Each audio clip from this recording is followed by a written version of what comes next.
other things that makes pressure for us, you know, phone calls, text messages, have to do that, have to do that. Yes, in your car. I mean, just go, you know, you can go on and on and on. Yeah, you know? and you don't, Galileo had all the time.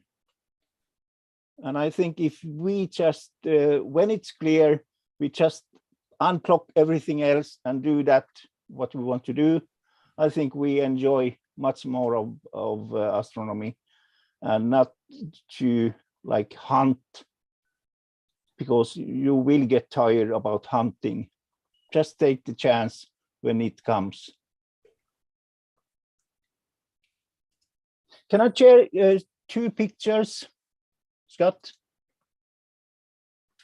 Yes, sure. I will show just 2 pictures because I wanted to show my first picture with my 8-inch Celestron CST, which I took about 2 years ago. That was my first picture with my large telescope. Wait, I have to do it like this. No. Wait. And then we pull it up there. Where it is. Screen 1.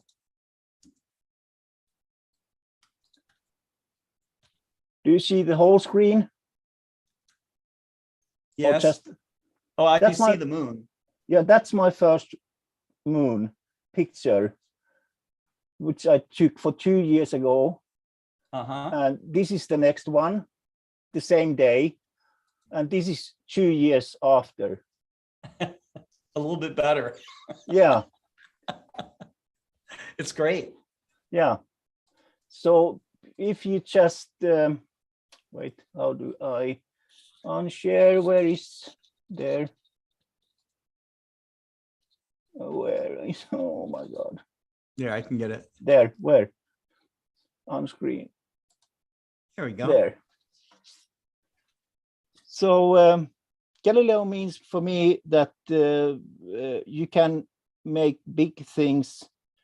What you have, just take your time, because he really did amazing job with on that time with only his own made telescope.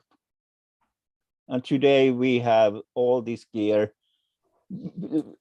I mean that I'm struggling to find something because I don't do that go-to alignment. So I have to like, I have to look after with my guiding scope with a little bit larger field of view. So I find the target, but it's fun. Right. Thank you. Now, Pekka, do you need to go on earlier than the schedule I had planned for you, or? Yeah, it's for me it's 3 a.m. and I have I have to go up. We'll juggle the schedule just a little bit so you can. Yeah, I think there will be delays, so I think you will pass my time over. But it's really good to be back on track. So yeah, I have to just plan things, but the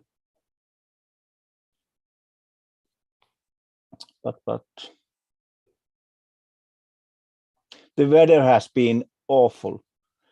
We have had now like 2 weeks cloudy and rainy. We will have some sun on Friday, but not on at the night time, I think.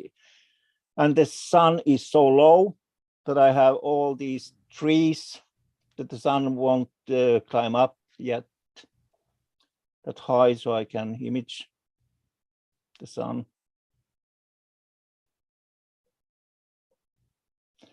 David, have you ever tried the sun to image sun? You're muted. David. He's muted.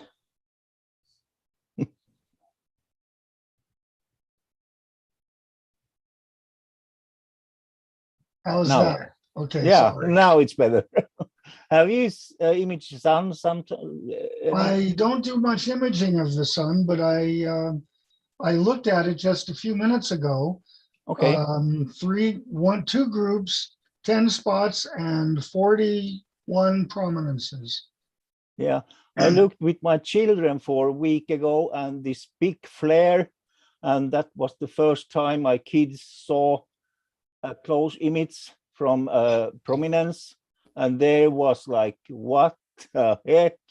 And I told them that that flare is a large one, and that's like 7-8 suns, Earth.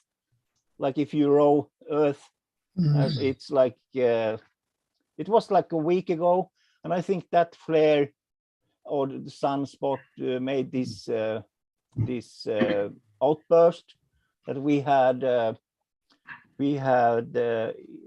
over Stockholm, but it was cloudy that night. We had northern lights. Oh, Yeah, it can come so low, so south, yeah. like Stockholm, and that's 59 degrees north. We So- rarely get northern lights here at plus 32, but occasionally we do, but I haven't seen any this cycle yet, although the sunspots have been very active lately. Yeah, I'm waiting for them, Mm. really. So let's see if we get some sunburst like 1869, Yeah. which was sown in the Caribbean islands, and burned those telegraph poles. Well, this cycle is starting out to be a very strong one, so we just might. Yeah, we have a maximum 2025, I Yeah. think 26, 25 to 26. And Yeah. I hope so this is that coming up. is something. I do too. Yeah. Good to see you all. Good to see you too. Yeah. Hello, thanks. Don. Hi, David. How are you doing? I Doing don't. okay. Doing okay. Glad to be here. It's good to see you. Yeah, it's my first time here doing this. Oh, really? Yeah. Yep, I'll be part of the regular rotation going forward. Good for you. Good. Yep, yeah, Terry asked me to. I said, no problem. I can manage that. Pekka, what we'll do is I'll have David Levy go on, then David Eicher, then you know, if you got a short period, and then Don Knabb, you'll go on after that. So we're just going to change up the schedule a little bit. It's very late for Pekka at this point. He's in Sweden, so it's like 3 o'clock in the morning or something. It's 1 a.m. Oh, it's now. 1 a.m. Okay. Yeah. All right. Not as bad as 3. Not as bad as 3. That's true. Oh, Pekka's an astronomer. He has and I does stay up all night. So Yeah, that's the weather that decide that one.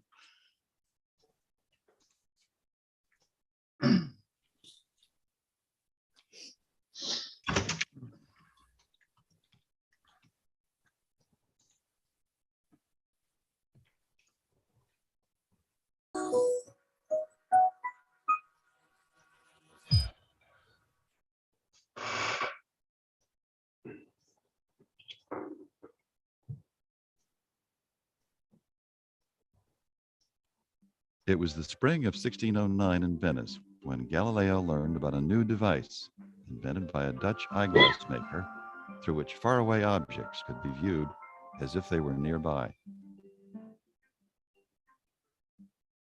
Spectacles, compared to telescopes, are very low tech, but they had been around for several hundred years. It was only when lenses became available in certain range of strengths that one could take the weakest convex lens and combine it with the strongest concave lens and get an appreciable magnifying effect. Galileo worked out the mathematics of the telescope and was certain he could make it more useful. Hearing reports of a new invention from a lens maker in Holland, I determined to fashion a device for myself and was able to make considerable improvements in it. Galileo realized that spectacle makers could not give him the lenses that he needed in order to make this device more powerful. They just weren't good enough, and they weren't the right strength. And so in order to improve the instrument, he had to teach himself to grind lenses. And that is extremely difficult. It certainly was in 1610. Initially, Galileo was most interested in improving the optics of the telescope, and by grinding his own lenses, he was able to increase the power of his telescope tenfold. But soon, Galileo began using his telescope to explore the heavens, observing the rough surface of the moon, the phases of Venus, the moons of Jupiter, and sunspots. Each new improvement in the technology of the telescope brought greater and greater understanding of the universe.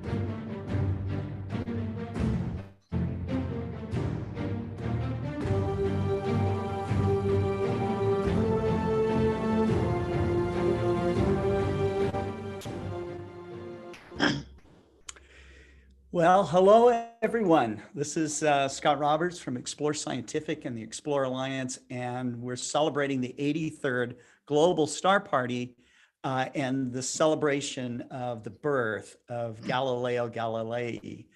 He was born, 458 years ago, and he's been called the father of modern science, the scientific method, the father of physics, astronomy, and he has impacted virtually everybody's life. If you use anything that has to do with science or technology, or if you are, certainly if you're an amateur astronomer, you owe a debt of gratitude to Galileo.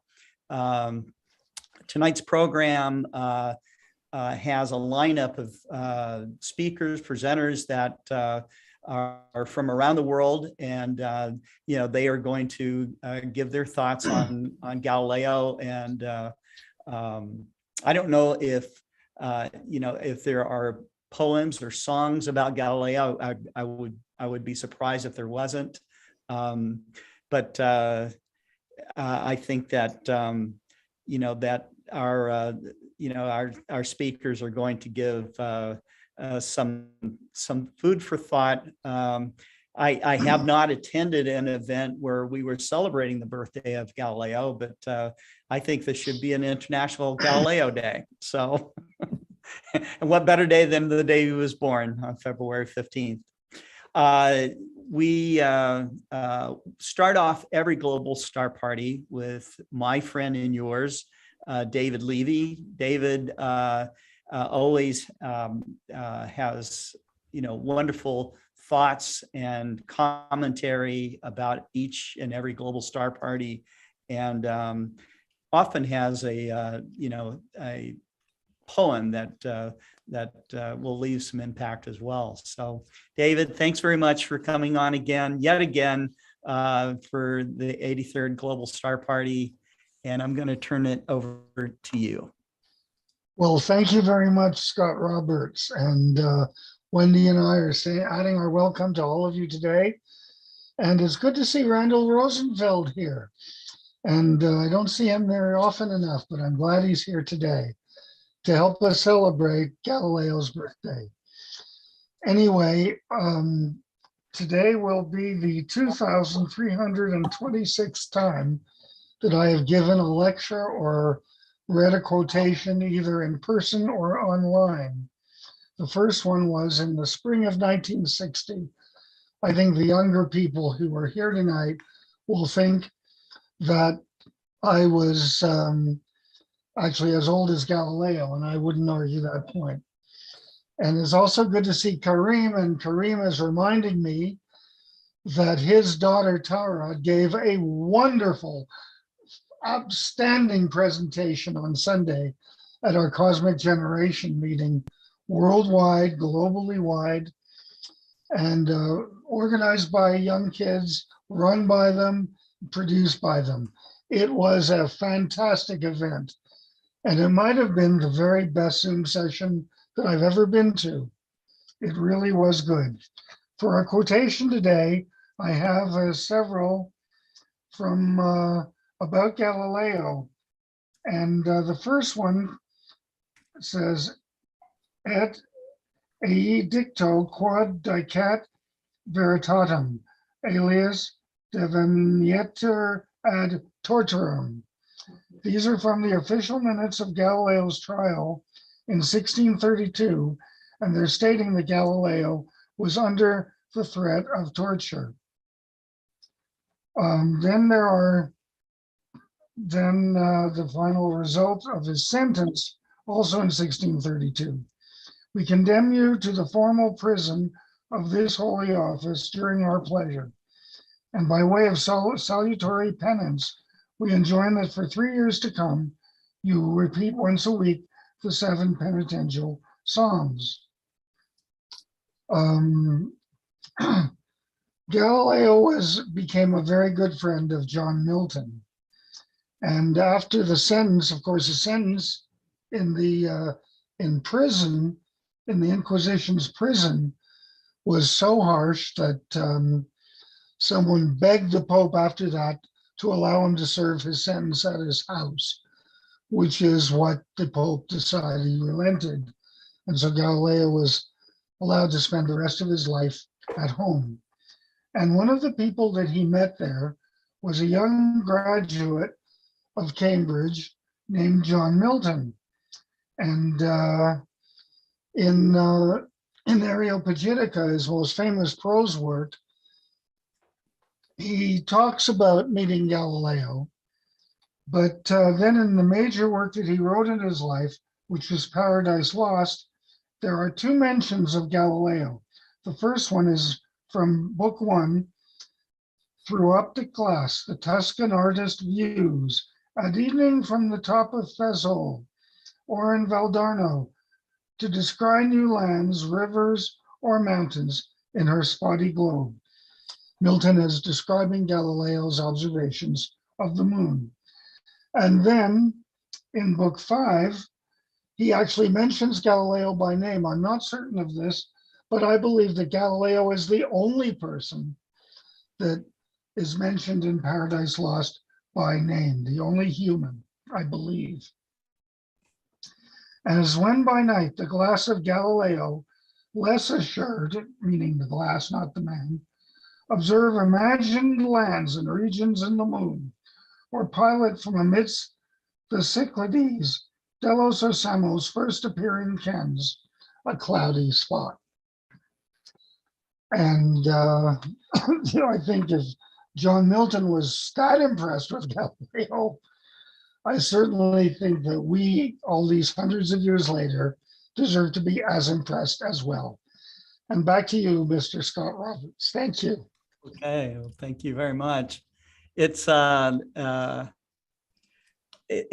to imagine the circumstance and the, what it was like to live under the threat of, speaking your mind and to, to take such amazing discoveries such as Galileo made with his telescopes and not be able to, really be embraced by that. I think that there was probably people who were amazed, but probably a lot more people were either confused or angered by the what Galileo was claiming. So, but he is something that and he's not the only one. Giordano Bruno. I think that Galileo was also perhaps some thoughts of what happened to him were going through Galileo's mind during this Inquisition. So and Giordano was burned at the stake. So thank goodness that didn't happen. I believe that Galileo was, the church had judged in favor of Galileo, or maybe forgave Galileo for his claims, or the way that he came across in Excuse me, his Scotty, the presentations. church might have forgiven him, but they sure took their time about it, even though they founded the Vatican Observatory, one of the great observatories in the world, Yes. to study the things that Galileo had studied. It wasn't until the late 1970s when Pope John Paul II officially said, we blew it with Galileo and we should never have done that. And Right. it wasn't until then. Well, better late than never, I say. So, anyways, again, David, thank you so much. It was awesome. And so Thank we you, are Scott. going, yeah, thank you. We are going to move on to David Eicher, the editor-in-chief of Astronomy magazine. David has just got back from Astronomy magazine's Star Party. And so here you guys, you have the editor-in-chief. You'd think maybe he would be up in his ivory tower or something, directing what goes on in the astronomical world. But no, these guys roll up their sleeves. They go way beyond the print and the website and the things that of Astronomy magazine. And they add a greater dimension by interacting with the public and putting on their own star parties. So I think that's awesome. And David, so you're here to give a quick report, and we look forward to it. So thank you. Thanks, Scott. And it's nice to be back, although when I got back last night from Arizona, it was 59 degrees colder than it had been in Tucson. So that was a little bit, wasn't able to bring the weather with me, but I brought the spirit of something with me. And that was because, of course, as we know, in the fall of 1609, when Galileo was looking with his newly invented telescope, which he had recreated based on hearing about telescopes being on the street for sale in Paris, which terrified him because he had always had dreams of making extra money as a professor and a tutor by inventing a telescope. And so he lickety-split did exactly that. And one night he looked at the church dome that was near from the roof of his abode in Padua, and swung over to the moon and made the first astronomical observation with a telescope in history. And so we carried that on. And of course, Galileo, went right on to observe the phases of Venus and a miniature solar system, if you will, and with the moons of Jupiter, and the fact that the Milky Way is made of innumerable stars, and all sorts of other firsts that really led to the modern era of observational astronomy. So we were happy to be in Tucson for the first time in a couple of years with a public event, and had a very nice star party and turnout at Pima Community College for the magazine there. People were masked and careful, but we had a good turnout and saw the moon, lunar craters. We had some looks at Uranus, at the Orion Nebula, of course, was ubiquitous.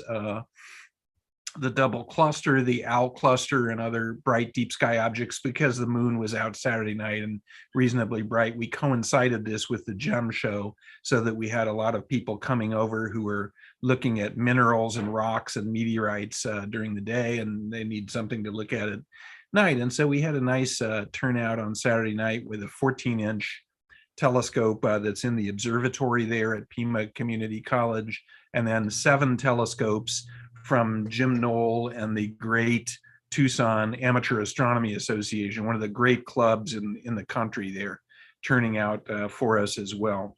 So that was a lot of fun, and it got me thinking in the tradition of observing that Galileo started us with. And I don't mean by any means whatsoever to compete with David, which is not possible. But I thought I would read a poem, which I stumbled on today for once, because I don't have a regular presentation, having just arrived to a whole lot of work this morning at the magazine. So this is, we grow accustomed to the dark when light is put away, as when the neighbor holds the lamp to witness her goodbye. Either the darkness alters or something in the sight adjusts itself to midnight and life steps almost straight. That's from Emily Dickinson. And then shorter and more to the point, Salvador Dali simply said, to gaze is to think. So there are a couple there. And I'm borrowing a couple of lines also from Tim Ferriss's great book about observing called Seeing in the Dark. And, you know, this is really an interesting paragraph, I thought. The first bit of his book is an account of his own experiences as a lifelong stargazer, principally the experience of what happens in the moment when ancient starlight strikes the eye and incites the mind. These encounters, involving as they do the inconceivably remote and the deeply intimate, have meant so much to him that it seemed inadequate to describe them solely through the eyes of others.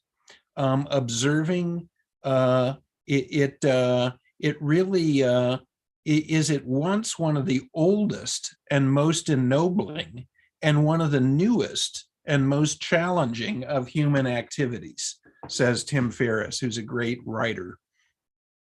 And just a couple of stray thoughts I had tonight on that. We have the same laboratory with astronomy that the professionals have, which is almost unheard of in science.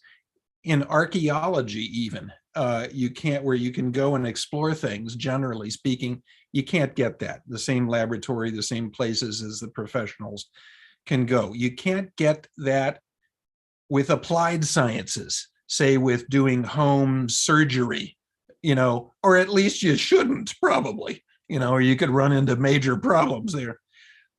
We also have now almost an unlimited number of targets, which Scott and Explore Scientific and others have helped bring to us.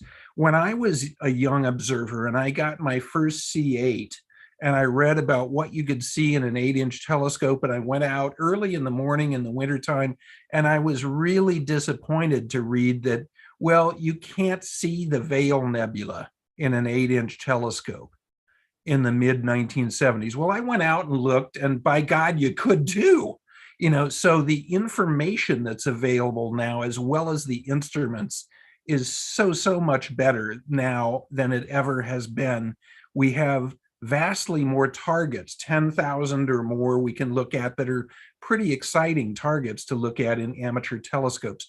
We've gone from the mundane, from the big three types of deep sky objects and some planets and double stars and maybe a few variable stars, to things like remote galaxy clusters and the companions of black holes in systems, of carbon stars, of other really interesting exotic things. We're limited only really by our imagination. So it's really a golden age of stargazing that we're in, not only the science of astronomy, but stargazing as well.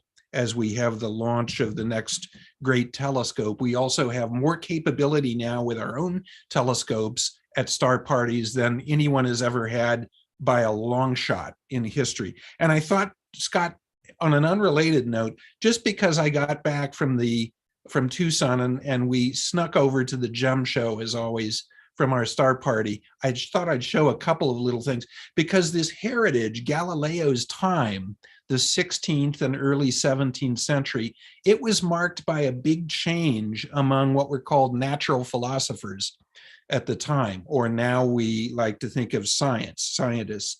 And that is that they had a cabinet of curiosities, as they called it, interesting, neat little things that helped us contemplate what was going on in the world and in the universe. So I only brought two little things back, which I thought I would show. One is a little sphere of rhodochrosite, manganese carbonate, brilliant pink, reddish mineral. And to take a block of this stuff and to cut it into a sphere is actually a lot of work and a big deal. So, you know, now we know that these don't have any magical properties except to, you know, take $100 out of your wallet, this one, but they're cool and they remind us of what planetary science is all about. This is a little bit more unusual and exotic, and I got this from a meteorite dealer friend. You can see it has a little Germanic seal on it here with wax and an explanatory paper. Well, this is a block of stone, and it's actually what meteorologists call impactite. That is, it's not meteorite, of course, but it's ground that was struck by an impactor, in this case, about 15 million years ago. This is from the famous Nordlinger Ries crater in Europe, in Bavaria, in what's now southern Germany, about 15 million years old. And what's cool about this block, this contains a lot of microdiamonds, this Nordlinger Ries, which is centered on the town of Nordlingen in Bavaria. And what they did, starting in the year 1427 in this town, was to build a large church. It's called St. George's Church. So this is block that's both impacted by an extraterrestrial strike and taken out of an historic church that was built in 1427 in this very unusual region called the Nordlinger Ries crater. So there are a couple of bits from the Cabinet of Curiosity that are the latest things.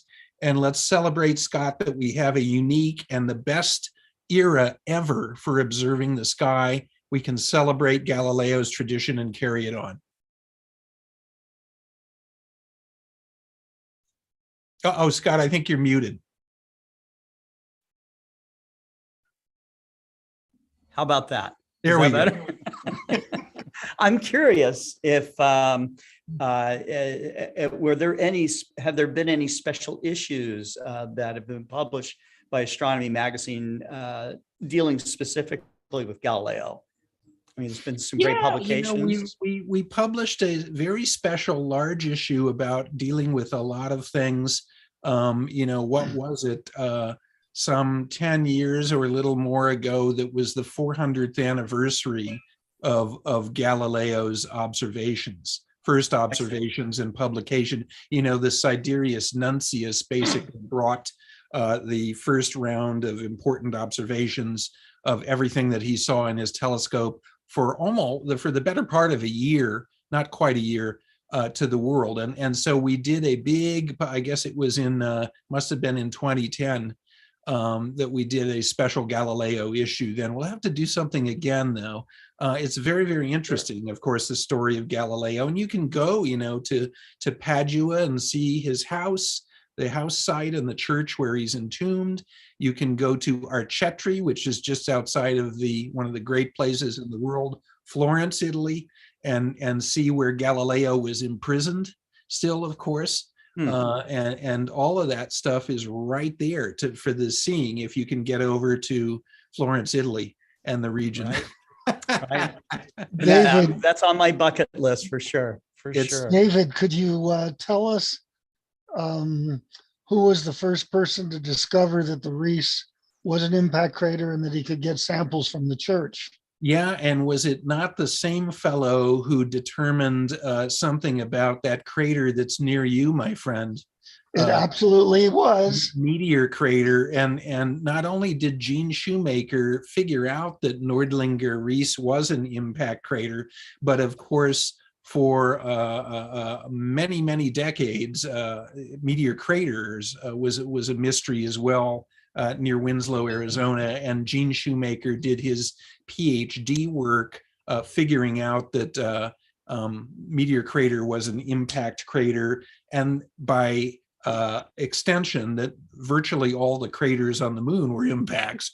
And of course, he brought the astronauts there and he trained the Apollo astronauts prior to the Apollo missions. So Gene Shoemaker, who you knew extremely well, of course, and worked with David, you were kind enough to introduce this kid from Ohio to Gene and Carolyn many years ago. And they were heroes of mine, and we were in fact at Lowell Observatory with them, I think, the first time I met them, and they were very, fatherly and motherly, if you will, and very, very sweet and kind. And this is a fellow, we know what Carolyn did as well, and all the discoveries and the incredible work she's done. Jean essentially invented the science of impact geology almost single-handedly. Yes. Wow. Yeah. Wow. Thank you, David. Thank you, David. All right. We will, and before you go, David, I do want you to mention your new publications that are coming out and what's going on at Astronomy magazine. So, well, there's some things kicking around maybe to talk about a little later on in the year, but I have a kid's book that's coming out that's called A Child's Introduction to Exploring Space this fall from Black Dog and Leventhal Publishers in New York.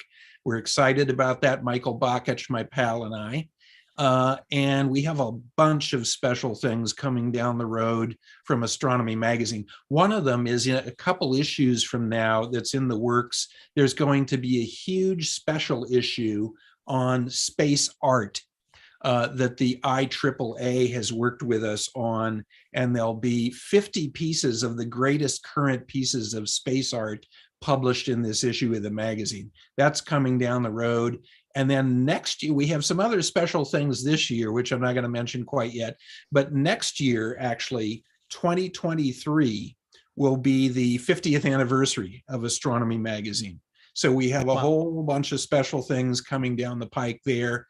And we're still, by far, in fact, by a factor of 2, the largest publication on the subject that there is. So we have a lot of things in the works, and it's going to be an exciting year to come, an anniversary year coming. wonderful, wonderful. That's great. I really appreciate you coming on, David. I know that you're when you leave the office like that and then you get a little buried, but thank you for taking your time. Thanks so much, Scott. Okay. All right. So we're going to juggle the schedule just a little bit because we have a special friend from Stockholm, Sweden. His name is Pekka Hautala. And Pekka wanted to say a few words about Galileo. So we're going to let him go on first so that he can get some sleep. It's quite late there. So yeah. Thank you, Scott. And nice running baton you gave me again after David. It's hard to keep on with that.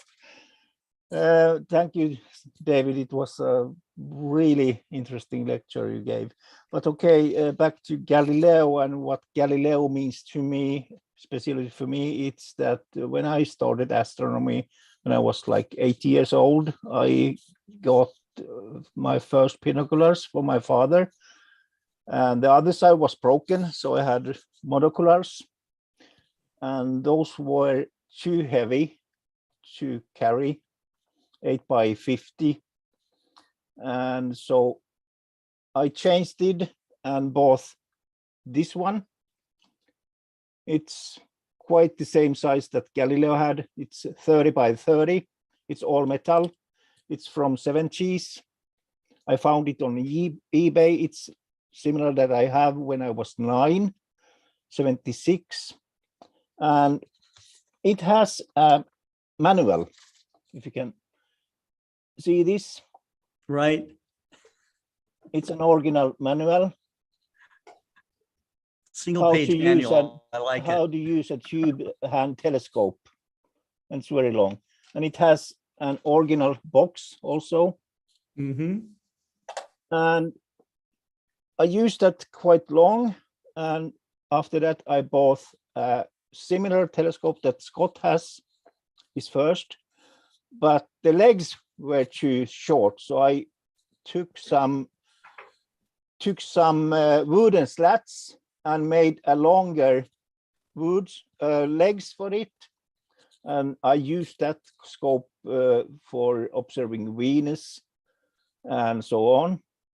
And that reminds me when I think about Galileo,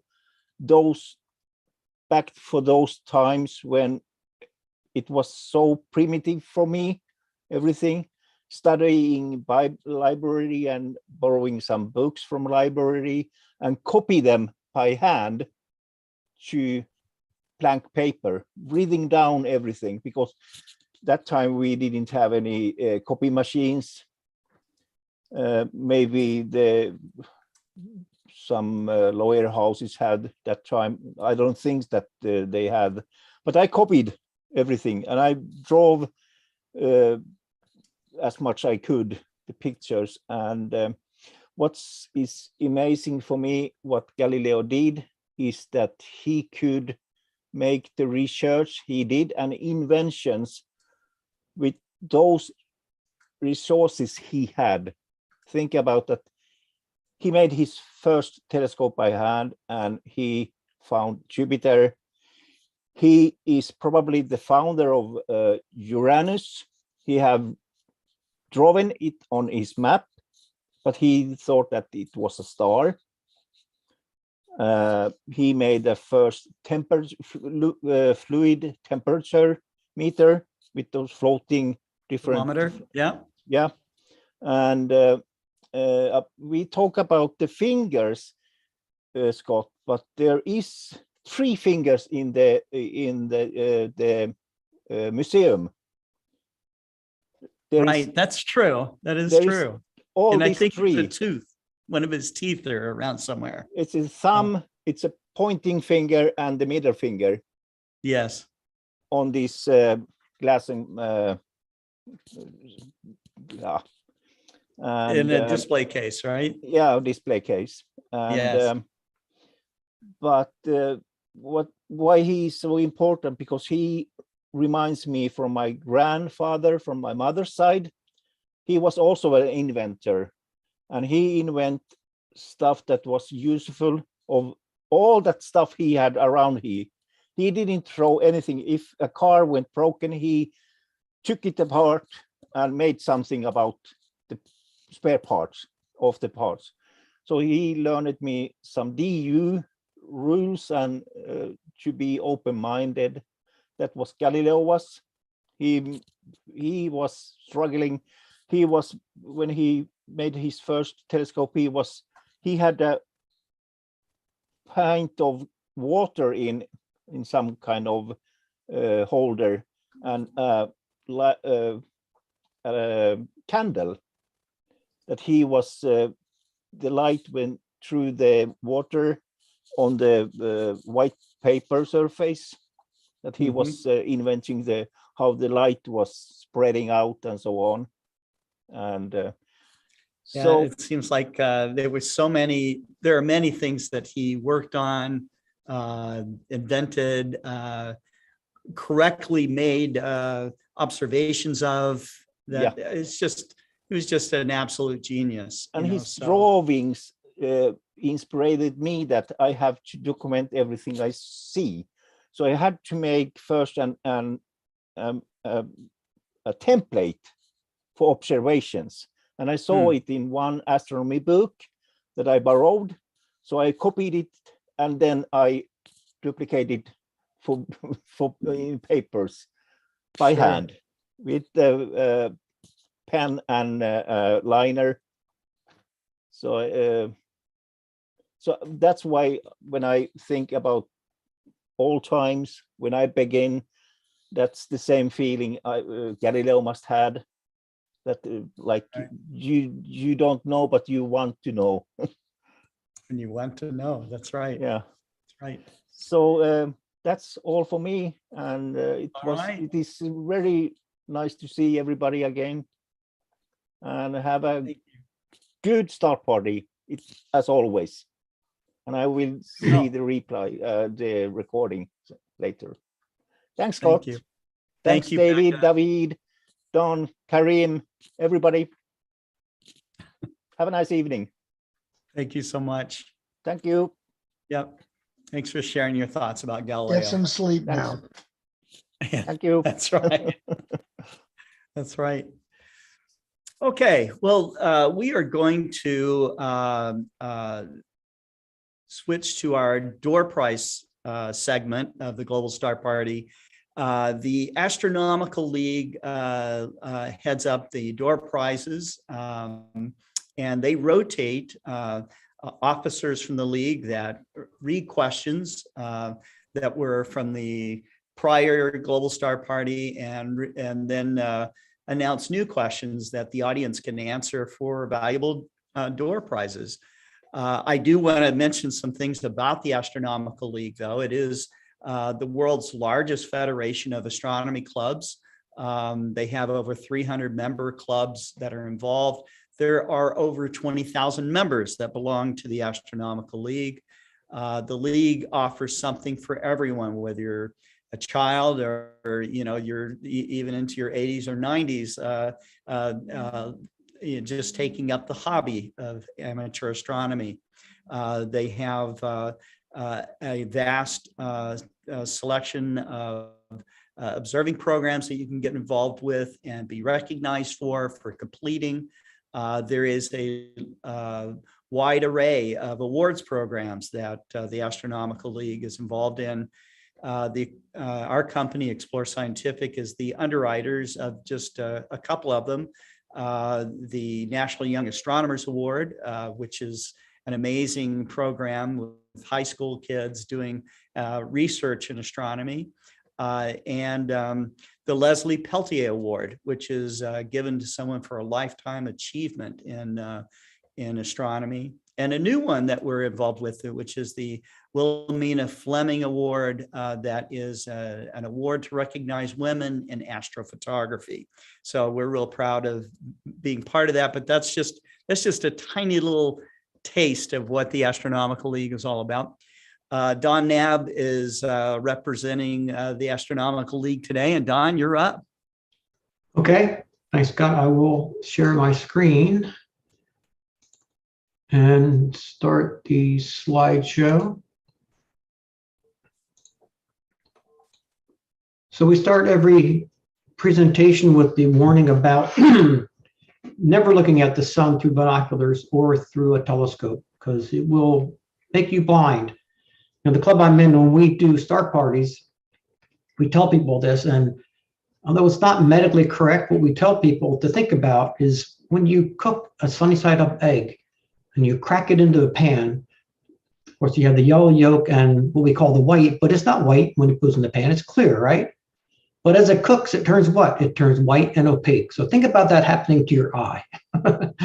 Not medically correct, but it makes people think. So we say always use, the proper protection on the front of a telescope. Never use binoculars that are unprotected to look at the sun. So the next thing I'm going to do is go over last week's questions, which were presented by John Goss. The planet shines at its brightest, this planet, 4 weeks before and after it reaches inferior conjunction. And that happened actually, this was presented as February 8th. So tomorrow morning, he said last week, it was again as its brightest, and that was the planet Venus. Question 2, John presented that again would have been February 8th. So it would have been on the 9th. The near first quarter moon passes in front of fourth magnitude star Capitale, to be seen north of San Antonio. So that event is called an occultation. Third question was, the value of the moon's gravitational pull on an observer depends how far that a person is from the moon, following the inverse square law. Further from the moon, less the pull. So if you're on this side of the Earth versus that side, how much more pull does the moon give to you when you're overhead? And that is 6 to 7%, depending on whether the moon's close or far away. So I guess that explains why we have tides, right? So, okay, now these are the folks who sent in correct answers, and they're added to the door prize list. Cameron Gillis, John didn't give us his last name, but John's there. Rich Kraling, Josh Kovac, Rich Eubank, Mike Overacker, he's actually from Star City. I recognize his name from the Mideast region. Andrew Corkill and Neil Cox. Okay, so here are the questions that I came up with, and I have to tell you, if I had, I put these together a couple of weeks ago. If I had realized we were talking about Galileo, I would have included a question about Galileo, but I didn't. So NGC 1981, open cluster near the Orion Nebula. Here's a picture of the cluster. And if you went down several fields of view, you would get to the Orion Nebula. So what is a common name for this cluster? The ox cart cluster, coal car cluster, or the rabbit cluster? I'm going to pause just a minute because when I listen to the Global Star Party and I go and make notes to answer these, I write furiously to get these things written down before they go to the next question. So I'll just pause for a moment there so people can write this down. And this is a picture from the Palomar Observatory of NGC 1981. Next, light from the Andromeda Galaxy takes 2.5 million years to reach the Earth because it's 2.5 million light years away. So, but if you were to get a ride on the back of a photon traveling from Andromeda to Earth, how long would that trip take from your perspective on the back of that photon? Would it take 2.5 million years? Would it take an infinite amount of time? Or would it take 0 time? Here's a picture from of Andromeda. I'll pause just a moment because so people are writing furiously to put these choices down. And the last one, Fred Whipple of the Harvard College Observatory developed a hypothesis to explain how comets behave. What object did he suggest as the model of a comet? And I'll give one hint. This is a good time of year to make this model. Okay, so Fred Whipple of Harvard College, what was his model of a comet? So as always, send the answers to secretary@astroleague.org and get your email in. Terry Mann receives those and she will sort through them. One other quick announcement, this coming Friday at 7. Of course, John Goss presented the questions last week, and we'll have Friday at 7 o'clock, Astronomical League Live, and John will be the main presenter for the evening, along with a few other folks from the AL, including Scott Roberts and David Levy. How about that? Okay, well, let me stop my share then. Okay. Don, thank you so much. That was great. I have a question for you. Sure. You guys always come up with all these great questions. Is the presenter that's selected for a particular global star party? Do you guys? Does the presenter have to come up with the questions themselves? You make your own questions up. Yep. I see. That's Yep. interesting. You're on the spot. Right. Yep. So it makes it kind of fun. It makes it kind of fun. Sure. Well, great. Okay, so we were sent a video that I'm going to play. This is just a short video from Nicolina Oliveira. She made world news as being one of the youngest astronomers studying asteroids, and perhaps the youngest amateur astronomer at age 6, going through a formal program about astronomy in Brazil. And we recently made her our first youth ambassador for the Explore Alliance. But that's just one of the many accolades that's attributed to Nicolina. But I'm going to play this little video that she prepared for us. Olá, pessoal. Hoje é o dia de nascimento de Galileo Galilei. Sim, ele nasceu em Pisa, na Itália, no dia 15 de fevereiro de 1564. Em 1609, construiu um telescópio baseado no inventado anteriormente por Hubbell em Holanda. Dentre seus feitos, localizou as 4 maiores luas de Júpiter e as montanhas e crateras existentes na superfície da Lua. Incrível, não é? Galileo Galilei faleceu no dia 8 de janeiro de 1642, em Assert, na Itália. Estava quase cego pela observação das manchas solares, feita sem proteção adequada durante décadas. Bom, pessoal, espero que tenham gostado desse breve vídeo. Bye, bye! Thank you, Nicolina, for putting that together. It's my pleasure to introduce once again Molly Wakeling. Molly puts on a fantastic program called her Astronomolly series. And she's a fantastic astrophotographer. She regularly is making astrophotographs from her backyard. And she's a I'm going to need you to stop for 1 minute. My food just arrived. I'll be right back in a second. Okay, no problem. No problem. I'll just talk about you as we go along here. I met Molly for the very first time at the Advanced Imaging Conference. And she was, I could see the smile like halfway across the exhibitors. Are you back already? And she had this amazing shot of the Rho Ophiuchus, star cluster region, and it's just beautiful yellows and all the things that you know about when you see this particular object. But it was really stunning, and it was just I was really impressed with Molly's energy and knowledge, and and then she's been on many of our Global Star Party events, sharing her unique take on astrophotography and what she knows science-wise about the objects that she focuses on. She is also the first place winner of the very first Wilhelmina Fleming Award from the Astronomical League with her astrophotographs. So congratulations on that. And Molly, if you're all set to go, I'll just turn it over to you. I am, thanks. Yeah, I ordered some dinner a little bit ago, and yeah, it happened to arrive at the exact wrong moment, of course. Excellent. My main computer is having some struggles today, so I'm on my laptop. So apologies for the audio and the video severe degradation of quality. I have much nicer here on my It's coming over loud and clear. I've got something's wrong with it. Anyway, okay, let me get sharing my screen here. Yeah, okay. So in light of this session being about Galileo, I decided to talk about what everybody affiliates Galileo with, which is the moons of Jupiter. But I decided to talk about Jupiter a little bit more widely because it's really cool. There's a lot of cool stuff happening on Jupiter. Yes. Yeah. Okay.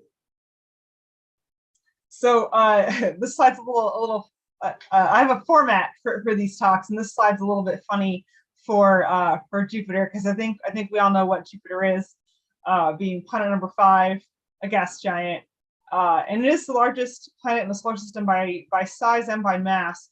And it's 2.5 times the total mass of all the other planets summed together. It's very massive. So fun fact there.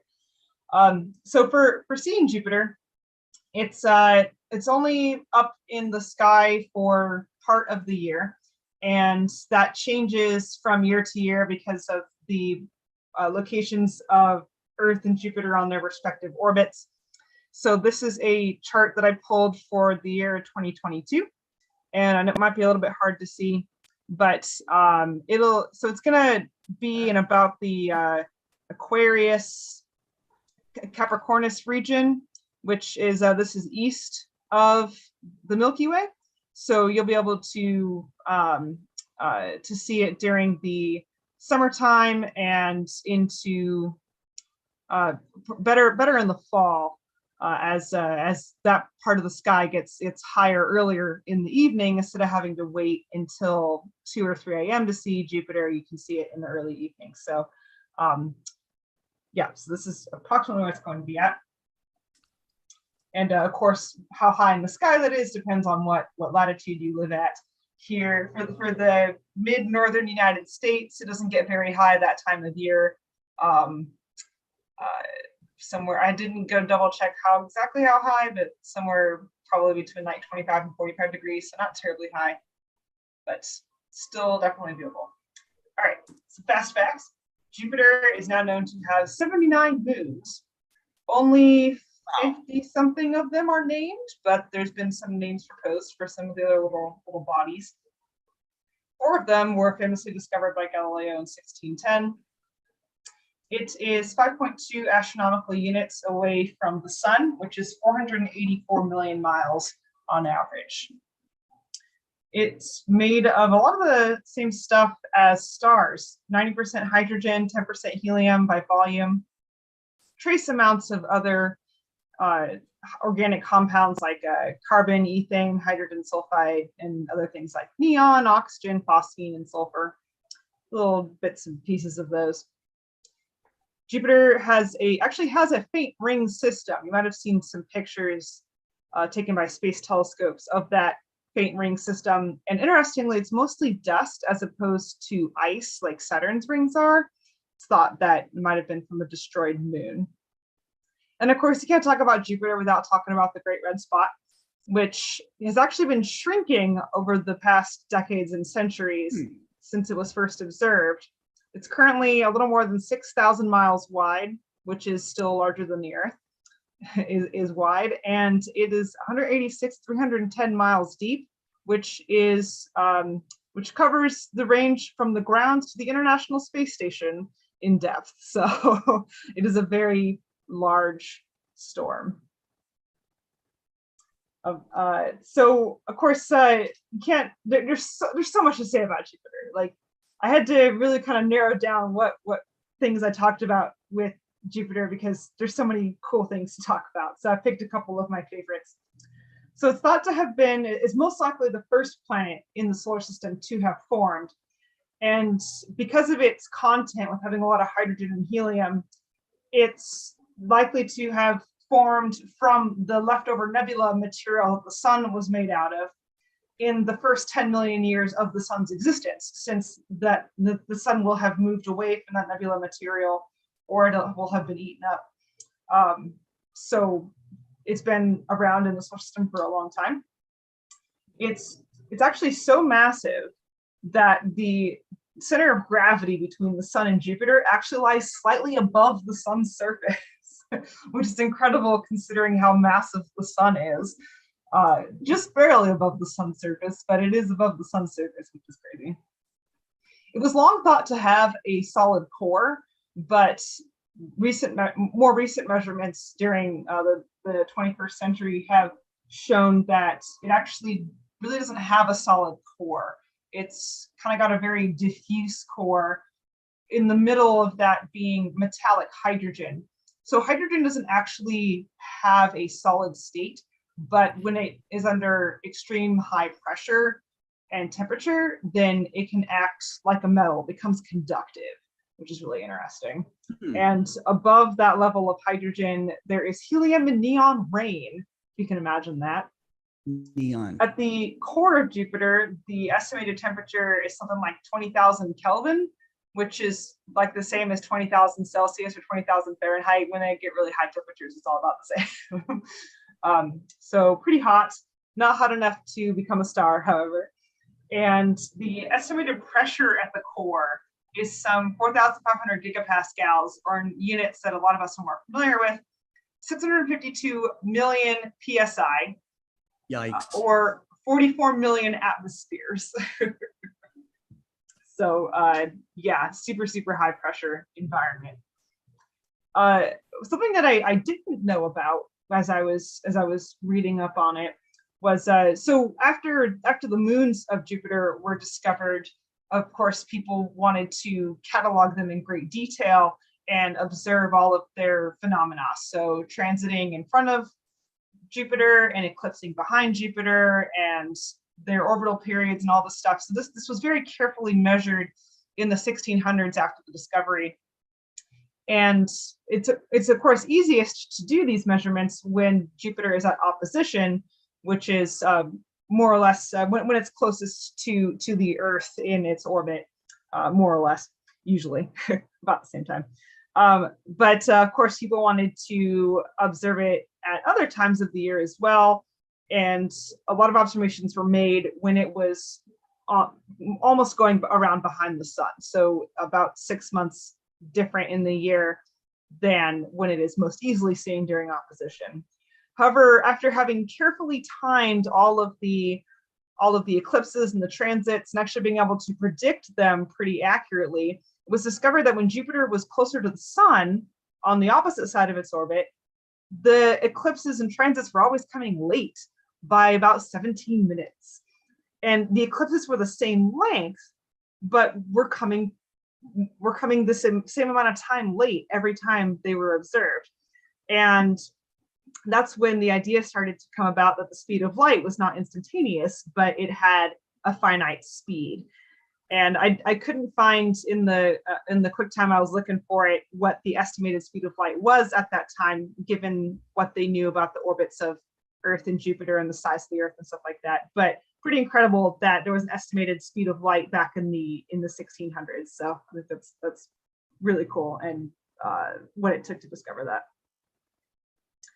So I like to show in this segment what the objects I'm talking about look like at different wavelengths, because we're used to seeing them in optical wavelengths a lot of the time, whether that's through really gorgeous images from Juno and Hubbell and whatnot, or through our own telescopes.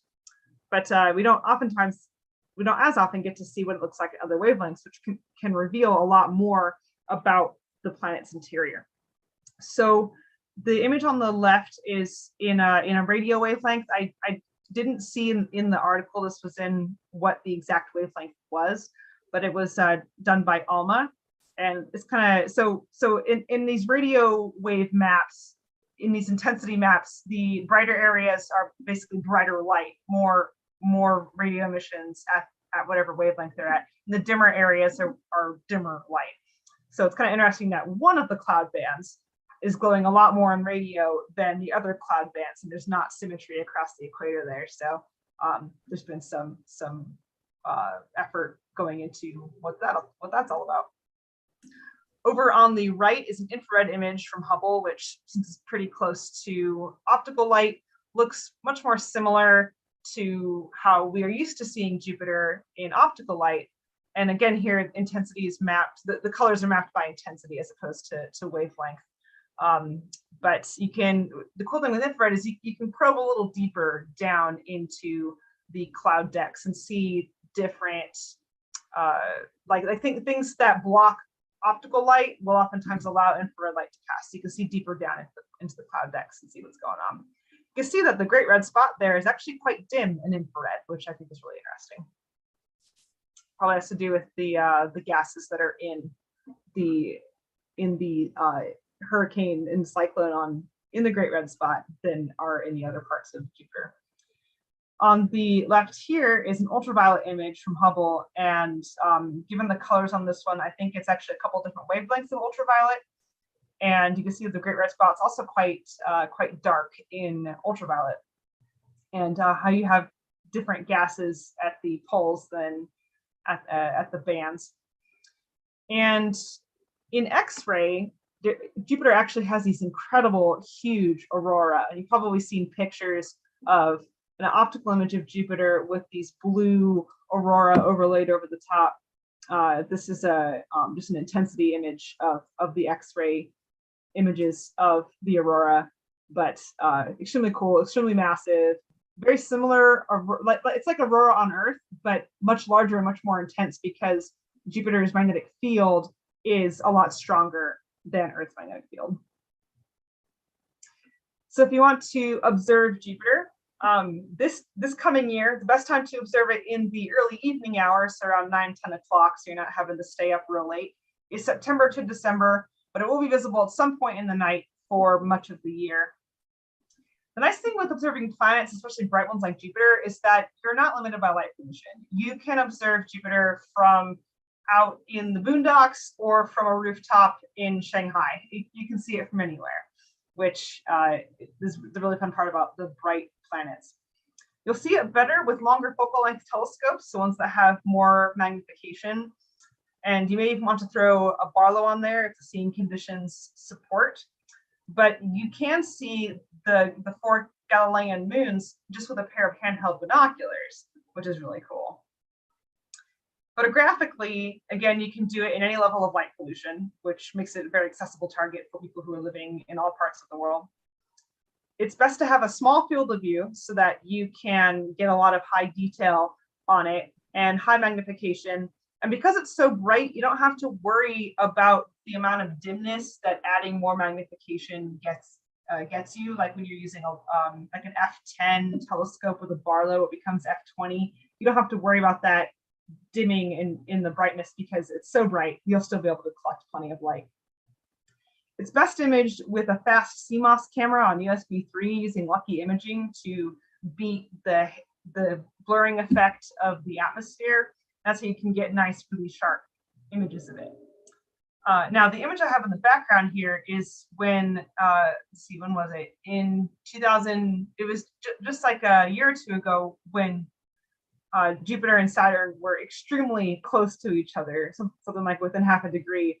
And actually, this is imaged with my Schmidt-Cassegrain. This is not with like a camera lens or a refractor. This is with a long focal length telescope by Schmidt-Cassegrain. So that was extremely cool to be able to witness. And I think I was live streaming it either on here or on Universe Today's Star Party, one of the two. It might have been on here, I can't remember. Yeah, very cool conjunction of those two. I wanted to include one last image here, which is actually a GIF of actually a double shadow transit. So we have Ganymede, and then later, actually, no, I think, yeah, so you can see coming off the edge of Jupiter toward the end of the video. I think I've labeled, I was gonna try and pull up more information on this one, but since my computer was having lots of issues, I couldn't. But I think Ganymede is the first one that pops off the surface here, and then Io, but I might have those backwards. And this is not near opposition, so the offset of the shadows from the moons is quite large. Actually, no, this is when it was near, because you can see how close the shadow is behind that moon there. Yeah, that's right. Okay, anyway, double shadow transit, very cool. And you can, these are predicted well in advance, and you can go image this too, which is lots of fun. And yeah, that's what I've got on Jupiter for tonight. That's great. Fantastic. Fantastic. You know, I love to look at Jupiter. When I think of Jupiter, I also think of Comet Shoemaker-Levy 9. Yeah, I was gonna mention that. And being at, you know, so excited, you know, to learn of those impacts and everything, and watching, you know, my friend David up there with Carolyn Shoemaker and Gene Shoemaker on national television. And it was, you know, the whole country, indeed the whole world, was so focused on this astronomical event. I remember, you know, that they were telling amateur astronomers, those images that you showed in infrared and the ALMA image that you showed, it reminds me of some of the data that was coming down, and you know, being able to see some of the explosions in infrared. But they were telling us before that amateur astronomers would not see anything from these impacts. And boy, were they wrong. We saw amazing disturbances on the planet's surface, which lasted, gosh, for it seemed like many months. David can correct me on how long that was, but it was quite a while before Jupiter regained its composure of looking like it once did. So you're absolutely right, Scotty. They lasted, I think, almost a year. I think there's actually a Jovian quotation from that week. It comes from none other than Neil Armstrong, who was giving a speech at the White House to celebrate the 25th anniversary of the Apollo 11 moon landing. And he said, and our old astrogeology mentor, Gene Shoemaker, even called in one of his comets to mark the occasion with spectacular Jovian fireworks. So Jupiter was ushered into the White House that day. Good talk, Molly. yeah, awesome. Looks like Karim has a either a model or like a squishy ball. I can't quite It's a tell. squishy, it's a squishy Jupiter.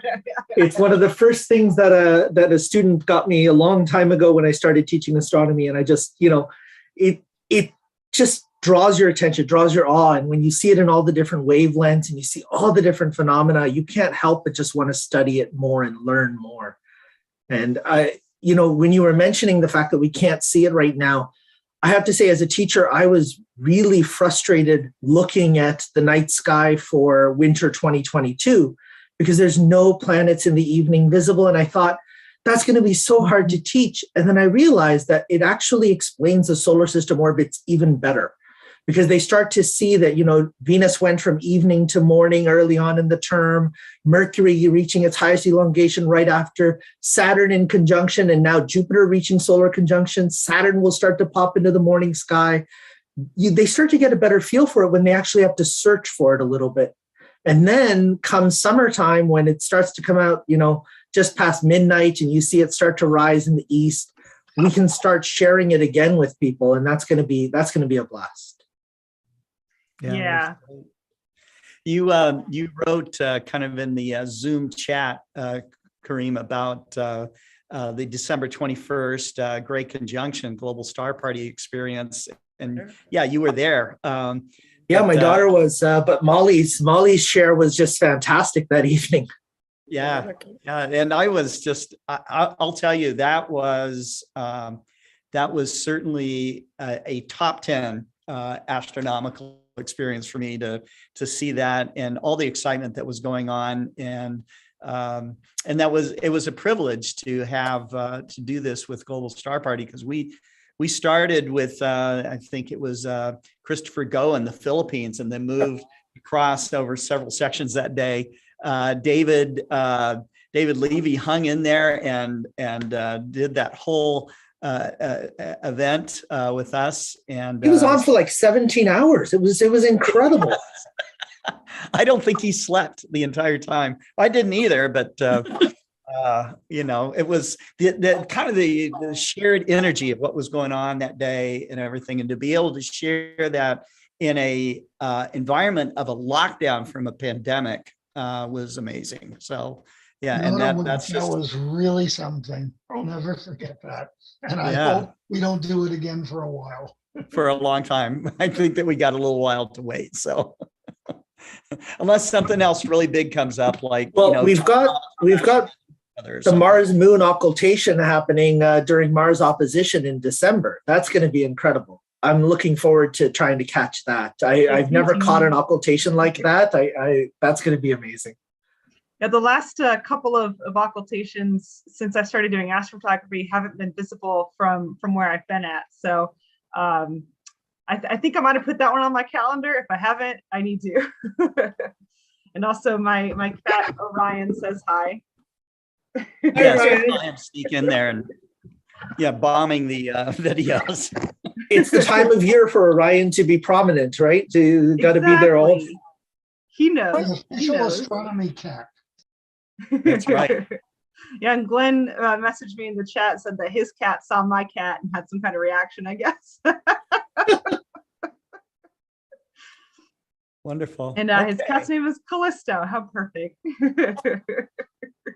Well, Navin was writing in the chat that they had a school interactive sort of a roll of solar system planets, and he got to be Jupiter, and he was so happy. It strikes everybody just by its sheer beauty and its magnificence. And when Molly started talking about the size and where the orbit is, where the center of mass is, the teacher in me was just, yay. Yeah, so, there's just there's so much, you can't say enough about Jupiter. So much cool stuff going on. It was one of the first things that I got to observe in a telescope back when I was an undergrad at Washington State. And I got to look at it through a big old legacy telescope. Super cool.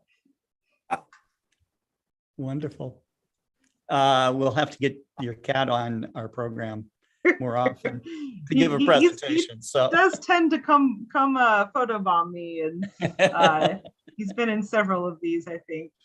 That's cool. Molly, thanks. I'm pretty sure I'm pretty sure our viewership just goes way up each time. Oh, we yeah, photobomb it, so it's not a right. problem. Cats, that's like the secret to That's social right. media. That's how you make something go viral, is you throw an animal in there, that looks really cute, like Molly's cats do. Exactly. Yeah. All All right. Thank you, right. Scott. Thank you very much, Molly. Thanks for coming on. We look forward to next time. Yeah. So, Karim, we are honored once again to have you on Global Star Party. Always excited to have your, presentations. I'm always very curious also to what the Royal Astronomical Society of Canada, especially the Montreal Center, of which you are, you're heading up all their outreach activities. Your enthusiasm and seems to have no bounds. And, I don't know where you find the time to make, the presentations that you do online, to do the outreach that you do, all the stuff you prepare for your students.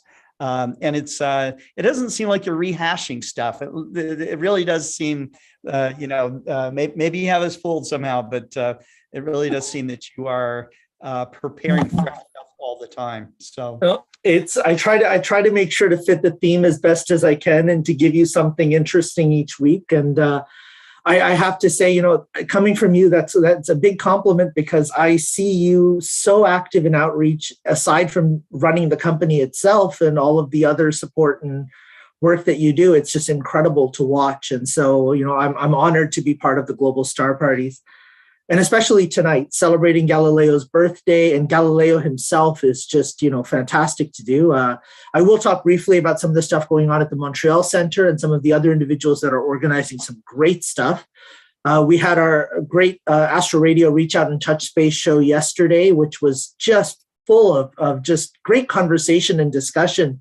And, hearing David and David chatting earlier and, sharing stories, that's kind of the vibe of outreach that I'm really liking these days, is, not just the presentations, but also the conversation, like what we just had with Molly.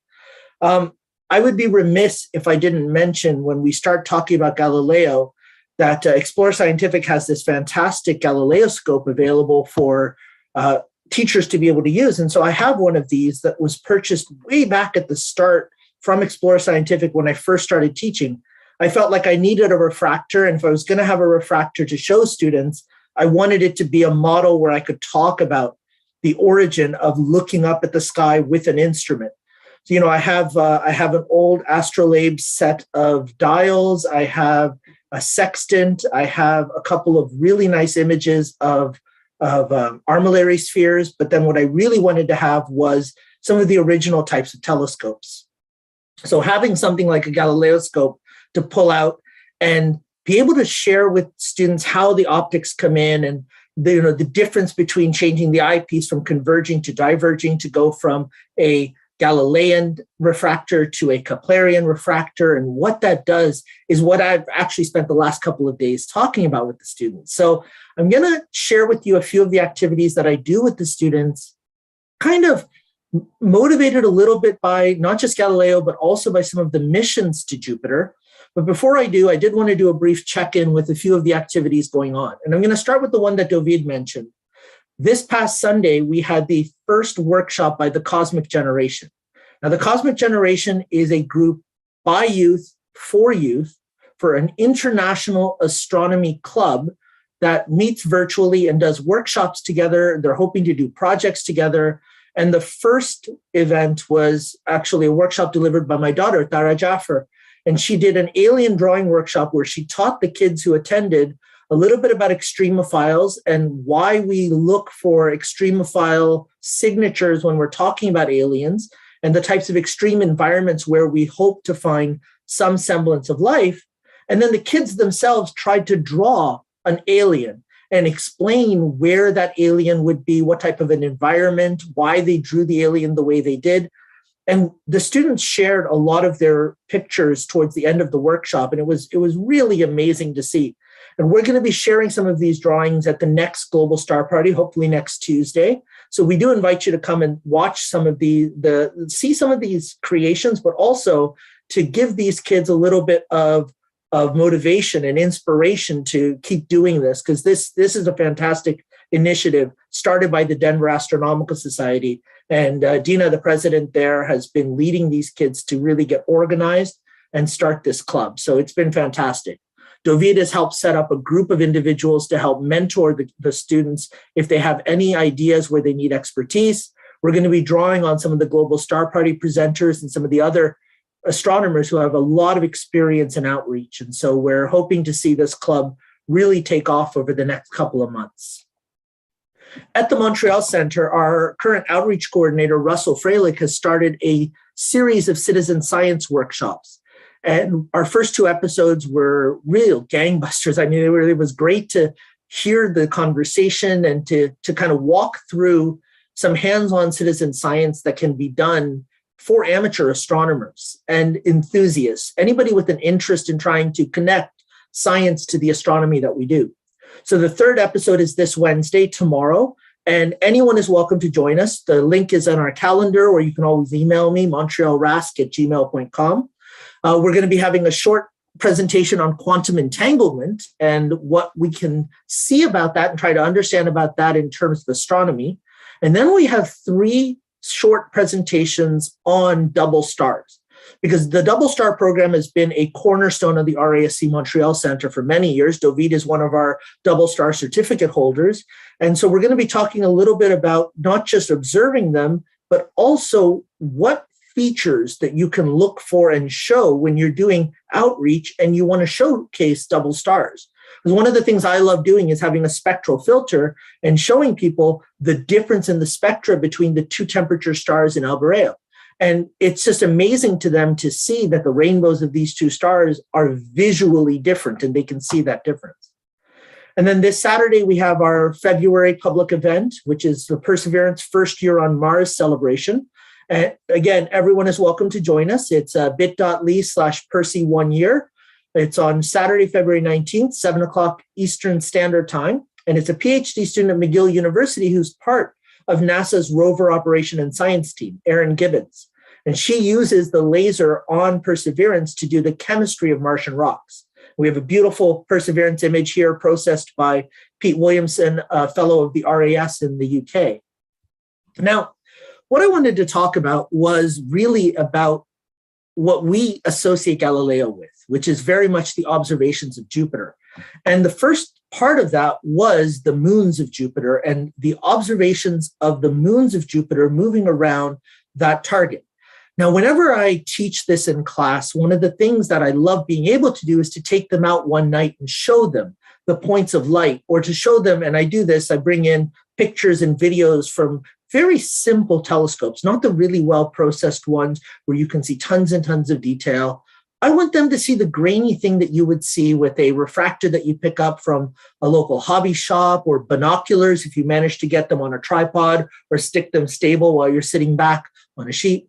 But if David Eicher is still here, I want to mention that thanks to the Space and Beyond box, I now have a reproduction of Galileo's original observations with the Latin text that I pass around the class so they can see the way in which astronomical notation is done. One of the things that was being mentioned earlier about the way in which we approach it, Pekka said that, it really, the way we observe and the way we document our observations is something that a lot of us, we model ourselves after the astronomers that came before us. And Galileo was really one of the first to meticulously write through his observations through devices. If we look all the way back, Hipparchus managed to measure the magnitudes of hundreds of stars and categorize them and figure out where they were in the night sky in the days of the Greeks, and figure out a relative magnitude scale that still is the basis of what we use now. So the idea of observation in astronomy is one that's very rich in using instruments and detailing. You see something like this when you look through your binoculars. You see a very bright, overexposed, slight disk. And if you've got fair-sized binoculars, reasonable magnification, you can see that it's a disk and not a point. And then you see these points of light around it. And I remember a few years back, we had a summer evening at a semi-dark sky spot where one of my former students who had finished her course, she graduated from Cégep, she came out and she started at the start of the night with Jupiter just rising a little bit above the east, and she started taking notes of where the moons were. And over the span of the evening, she tried to recreate a lab that my students are actually doing tomorrow. And what they do is they get to follow the movement of the 4 Galilean moons over the span of many, many, many months. And their plan is to measure the maximum radius from a cross-sectional view, like what you would see through a telescope, and the amount of time it takes to come all the way back around to that position. And with those two measurements, they can use Kepler's third law and Newtonian gravity and simple circular motion, which they learn early on in late in high school, early in college, and they can figure out the mass of Jupiter reliably. And then every now and then you get a student who will come up with an idea of trying to graph this motion in some sort of a unique fashion. And you can even watch them graph where the different moons are going to be at different times of the year. And then they can go out and try to see if that's actually what they spot. And it's always great for them to do a little bit of this real astronomy, even if they're not under a telescope or out under the night sky because of COVID conditions or just because of the weather here in Montreal. Getting them a chance to see what real observations would look like helps them connect to not just the science, but also the hobby of astronomy. Now, we've been lucky with Jupiter where we've had many missions go close by and give us details on these points of light that we used to see through simple refractors or binoculars. You know, these days you have, a nice 8-inch Dobsonian, you take it out to your driveway on a nice clear night when Jupiter is a fairly high altitude. You might be able to make out a few of those stripes. You might even be able to see the great red spot. But for most individuals, your first introduction to Jupiter is that point of light with those dots around it. For me, it was actually the Voyager video from Voyager 1, because I was a kid when that video was first taken. That was during the closest approach of Voyager 1 on March 5th, 1979. And when I saw that video and realized that this wasn't artist rendering anymore, this was the actual picture of what this planet looked like, it was just awe-inspiring. I couldn't believe that this actually existed. And so Pioneer had passed by, Voyager's passed by, and Voyagers are still doing an amazing job. I could do an entire talk about Voyager. But what I want to mention is that the next probe that we sent out, the first solar system probe to enter orbit around a planet, was the Galileo probe. And it was sent out in 1995. It took 6 years to reach Jupiter, much longer than it took Pioneer or Voyager, because we were aiming for it to actually enter orbit. And then over the span of 8 years, it completed 34 orbits. It characterized the exospheres of the moons and determined which moons exhibited magnetic behavior. Magnetic field around a moon was unknown before it was measured around Ganymede. Galileo probe identified the volcanic activity on Io. It confirmed that there seemed to be a liquid ocean under Europa, but also that both Ganymede and Callisto appeared to have liquid layers. And then, because it couldn't survive anymore and they didn't want a risk of it impacting any moons, they sent it into Jupiter's atmosphere to destroy itself. Now, that Galileo mission was an incredible first step for us to place an orbiter around another solar system planet. And the one I want to tell you more about today is Juno, because the Juno mission is the one that I talk to my class the most about. Juno launched in 2011, and after several years of movement and deep space maneuvers, another swing by Earth to get a little bit more of a gravitational push, it entered Jupiter's orbit on July 5th, 2016. Now, one of the most interesting parts of the Juno mission is that entire time, for those 5 years, data was being taken, not just by the pass-bys of asteroids, which Galileo had begun the actual visiting of asteroids, but it sampled the stellar material that we have in the solar system. And one of the findings that came out years later was that the zodiacal light that we see, the sunlight reflecting off of dust along the ecliptic that we see right now at this time of year, is actually Martian dust from Martian dust storms that has escaped into the solar system. So the Juno mission was able to determine that based on the chemical signatures of that dust. Now, one of the most fascinating things my students and I talk about with the Juno mission is the orbit itself, because the Galileo probe had discovered just how intense the magnetic field was around Jupiter. So the worry was that because Juno was going to be taking some very sophisticated measurements, it couldn't spend too much time close to Jupiter. So they entered into a sort of a Molniya orbit where it spends a long time away from Jupiter. And then because of Kepler's second law, we know that when there's an orbit in an elliptical fashion, when you get very close to the focal point where Jupiter is, you will be moving the fastest in your orbit. So Juno does these quick flybys of Jupiter, perijoves. And as it completes each perijove, it gets more and more data about both Jupiter, its magnetic field, and all of the moon systems. So the plan was for Juno to be able to survive for around the same amount of time that the Galileo probe did. Well, lo and behold, a couple of years ago, because Juno was still in fantastic condition, we extended the mission where now Juno is targeting its perijoves close to the Galilean moons. So we had some beautiful images of Ganymede come out. Next up is going to be Europa, and then Io in a couple of years, and then hopefully we'll be able to extend the mission even further. But the other wonderful thing about the Juno mission happened almost as an afterthought. Just before they were ready to launch the Juno probe, a group of scientists at JPL as well as at NASA suggested putting on an extra camera just for public, just to take some images so that the public could be part of this mission. And it was approved. And so the Juno Cam was added on as basically an afterthought.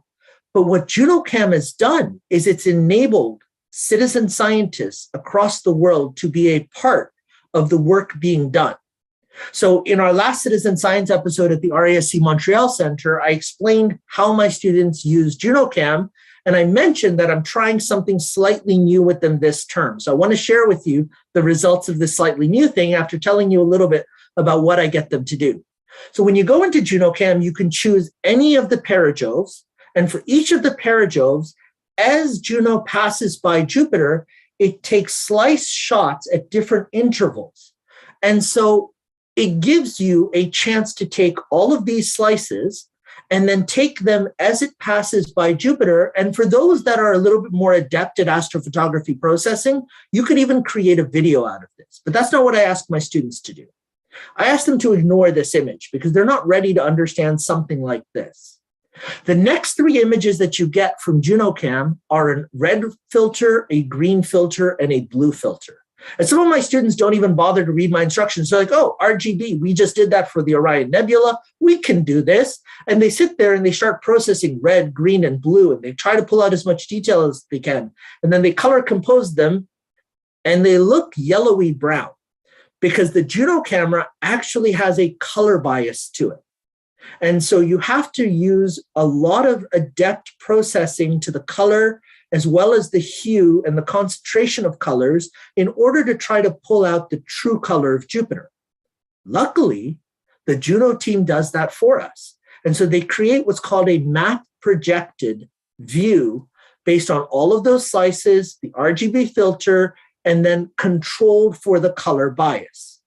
And so when we look at this, I give my students step-by-step instructions on how to use curves in GIMP, which is free software. So I don't want them investing in software until they know this is a hobby that they might want to do or a research area that they want to go into. But I have them use GIMP to just try to pull out a few features. And then we choose a specific perijove for them to do it. So the current one that I had them do was perijove 35, because it's a beautiful one of the southern temperate zone, lots of storms, lots of cloud layers. And this is an example of one of the processing that my students did of this picture from Juno. But this term, I decided to do something a little bit more. I realized that sometimes it's hard for us to be able to image an entire surface because there's just too much to look at. So I encourage them to take a small slice, a small square, from the color projected map, or the map projected color image from Juno, the original one. And after they had done this, take that small square and pull out the detail in the square that you want to. So I wanted to share with you a collage of what my students were able to put together from this image of Jupiter. I was absolutely fascinated by seeing this beautiful work done by my students. I needed to find a way to represent it. My plan is to print out a whole bunch of really nice glossy photo paper versions of this to give them right after their first test, so they have something cool to take home with them after they're miserable for having to write a test. But I found it incredible to listen to their conversation as they were doing this. They were arguing about what feature brings a storm out most, which cloud they wanted to focus on. They discussed whether the colors were real or not. They tried to talk about what sort of stuff might be going on underneath. They looked up pictures of Hurricane Katrina. They looked up pictures of tsunamis, of cyclones. They were trying to understand the atmospheric processes because all of a sudden they were focused in on the details, on the atmosphere of the biggest planet in our solar system. And just like it does to me every time, it took their breath away. So with that, I want to thank you and open it up if we want to chat or any questions. Absolutely. Let's see what we have here.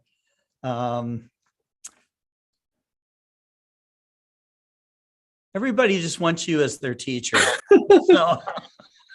Oh, that's so kind. I have to admit, ever since I started doing this Juno processing, I go back to it in the evenings when I'm either, it's been a long day and I just need something to do that will kind of bring a spark back, or it's a day where I was frustrated because my equipment didn't work right. The Juno probe is there. It's taking images. The images are there for us to use.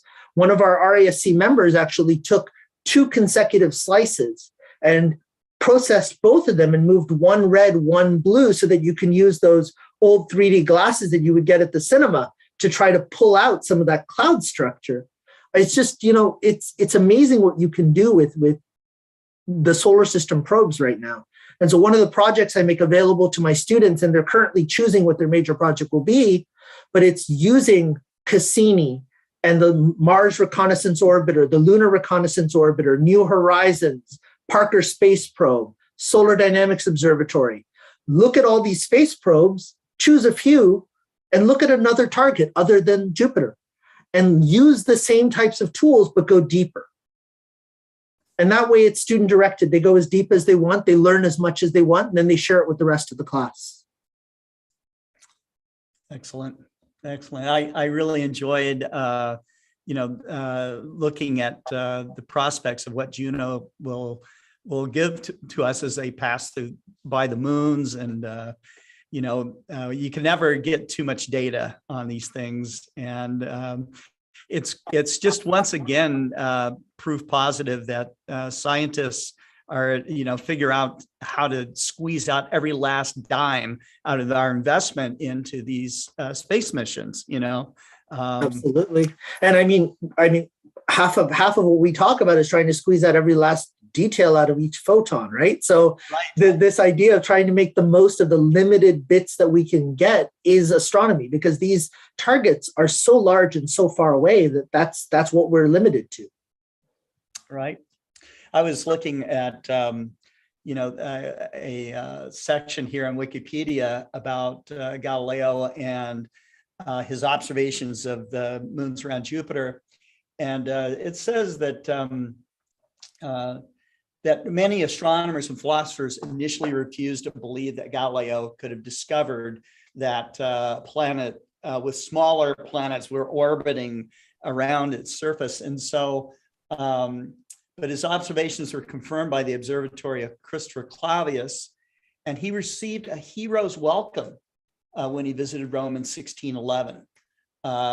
So, I mean, you can imagine just the elation that he must have felt. It was only a few years later that they placed him under house arrest. At the start, they were in awe that he was doing this wonderful work.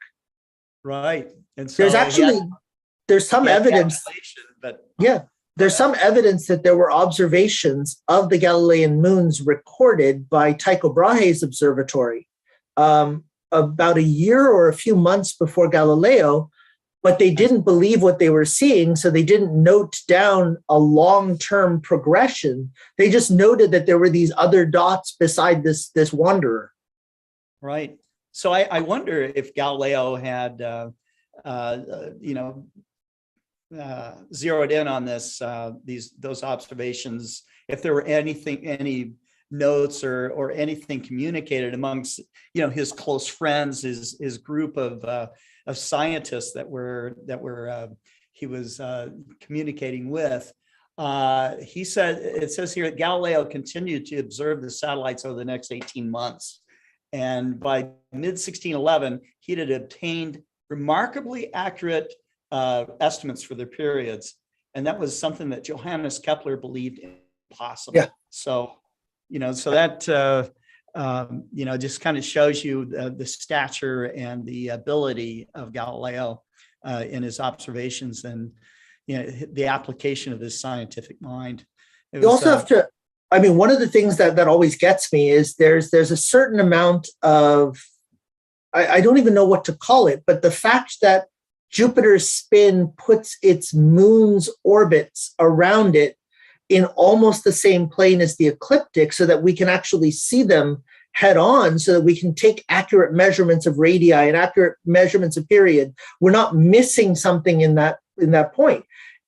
That's incredible. And then the fact that he did it not just through not just through opposition, but over 18 months, which meant he followed it through the evening and then back out in the morning, right? So he actually followed it before and after solar conjunction in order to do this. Right. Yeah, just amazing. And Galileo didn't start this when, he wasn't he was 45. He was 45 years old. About the age that a lot of amateur astronomers get started, about 45 years old. But 45 years old in the 1600s, right? In the 1600s, that's like senior citizen, that's old age. People were dying at 35, right? So that was a full life at 35. You lived to 45. He lives to 77 years old, something like that. So like that. He died just before Newton was born. So, there's this whole sort of progression of knowledge where it would have been incredible if they had been alive to converse together. All right. But with Galileo, because he was still under house arrest, his work was actually smuggled out, I believe, to the Netherlands by some of the students at the University of Pisa who they told him that he couldn't sit on this and he had to disseminate it because it was scientific knowledge. And if it's wrong, somebody will disprove it. And they convinced him to share his work through them. And they were probably literally risking their lives to do it. So, oh yeah. Right. So there's a whole movie to be made there. So absolutely. Well, speaking of history, we have tonight with us one of the RASC, the archivist for our national office, Randall Rosenfeld. He joined us back in the fall, if you remember. He did a fantastic talk about the new Dorner Telescope Museum that we have. And so he's with us again tonight. Thank you. Thanks for introducing him. Okay, Randall, you are on. Great. So this is going to be a two-person presentation. Okay. Or at least we're going to try that.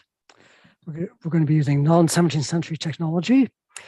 Scott, I'm going to show, so I'm going to share my screen, but you should still be, so when I say play a certain piece of music, you can do that, right? I have it queued up. Great. It will not play through my scene scheduler, but I've got my microphone close to the speakers, so we're going to try this. Well, we'll see what happens. So let me start this thing. Can you see? So can you people see this? Yes. Oh, thank God. I see it just fine. Good. So I shall start the slideshow. I shall try. Oh, here we go. Right. There we go. So, in honor of Galileo's birthday, and he's had quite a few of them, what I'm going to be talking about tonight is just sort of a vignette or vignettes, glimpses of the place of music in his life. And so one thing I'll mention before I actually start, this, by the way, this opening slide, is a copper plate engraving. It's from the early 18th century, but what it does show is the house. Well, it's a palazzo in Florence of Galileo's, I think it was his last student, Viviani. He was from quite a wealthy background. And he had his house, the exterior of his house, decorated to tell Galileo's life and Galileo's achievements. So above the doorway there, you've got a bust of Galileo. And the two cartouches on either side, you can see the people observing the telescopes. Oh, and the other thing I should say is that the music you're going to hear is stuff that I recorded, and I'm playing it on a reproduction of an instrument of Galileo's time. So I'm going to deal with these things. So give me a second here. There we go. So one of the constants in early modern European culture, that is the culture of Galileo's day and in the culture of the days before then, and even in the days before that, is the place of the antique. It had tremendous cultural prestige. And the real thing, the real ancient sculpture, the real Greek text, the real Greek coin was worth finding, dusting off, and emulating. You reach the height of development, the height of skill, if you can write like Cicero, if you can write like Plato. That's the thing it was aimed for, even in vernacular languages. But I should also mention this, opinions differed about who had the real thing, be it in world systems or music. And some of you will recognize that, again, another copper plate, it's either copper plate or a woodcut. That's from Copernicus's De Revolutionibus, and that's the Copernican system. Copernicus thought he was going back to antiquity and reviving a Pythagorean idea of how the universe worked. So even someone doing innovation was looking to the past. So music of the spheres, here's another aspect of this stuff. The harmony of the spheres is part of the classical heritage from someone, well, from their idea of who Pythagoras was, even though he may have been largely mythical, and Plato and their friends. So the harmony of the spheres was the harmonious notes produced by the regular movement of the classical celestial bodies. That's the stuff you can see with naked eye. The harmony produced by the movement of the celestial objects was said to be that of the numerical proportions between notes of the scales which were then in use. So things like fourths, fifths, octaves, seconds, things we're used to now. And that harmony of the spheres, those proportions, they could be found in the proportions of everything, no matter the scale. So however big or small, it's almost like a version of a theory of everything, if you like. But there were questions. Was this harmony of the spheres, music of the spheres, was it real? Was it real and inaudible, or was it just a concept? And of course, you could find a range of opinions. Aristotle doesn't believe it was real. Other people did. But even for people who doubted its reality, it was part of their cultural vocabulary. It was part of the cultural background, of the cultural grain of society. So you could refer to it in one of your writings by way of an analogy, poetry, whatever, even if you thought it was just a concept. So keep that in mind. There's the sphere of the court. So courts were an important fact of life, particularly if you were a musician or a philosopher looking into how the universe worked. The court was the early modern funding body. So where your patron was, this is the person in the organization which paid for your research. So an early experience of Galileo's involving a lot of magnificence, a lot of munificence and music of the spheres was the Great Medici wedding of 1589.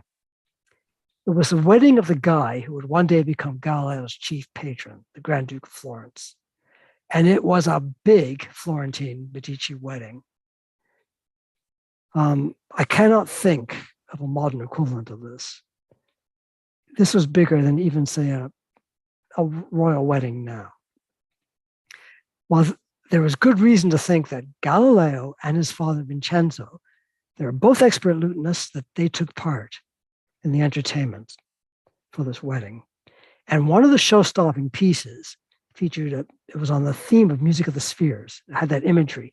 It was used to flatter the Medici, of course. And it's La Armonia delle Sfere. So it's a harmony of the spheres. And to give you an idea of what it sounded like, going to have our first piece. Scott, can you play the first thing? Okay. Let's see if we can get this done. So it's,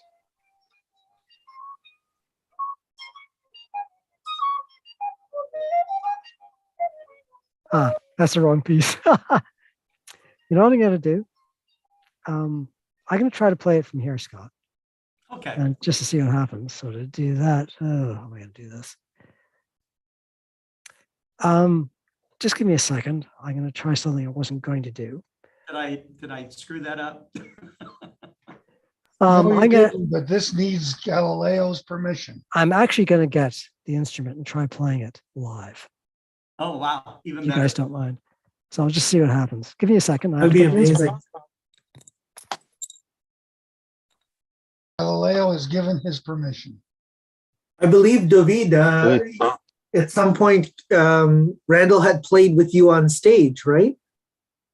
Yes, at a GA that we did in Toronto. Yes, We did that at evening. one point. Yes, yeah. Yeah, I remember. Really looking forward to this part. Well, David, if there's anyone who's going to give permission for this piece to be played live, I think it would be you. And No, it's not Scott, you, it's Galileo who has to give his permission. well, I think he works through you more than can you hear anyone me? else. Galileo, we can hear you just fine, but I hear you just fine, Randall. Okay, so Yeah. I'm just going to try this. yeah, we're And looking forward to it. I give you no guarantees. I'm going to play a couple of notes. So you can tell me if you can actually hear this thing. Yes. Good. Okay, so here's the first thing. Stay close to the microphone.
So that is what the music for the harmony of the spheres would have sounded like.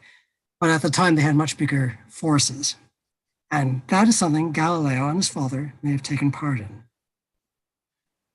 So I find it very interesting because I heard a few patterns in there that reminded me of Canon in D major from Bach. And I wonder if there were some of the runs, you Oh, know, yeah. Well, had some similarity to yeah, I'm just the guessing. runs in Canon.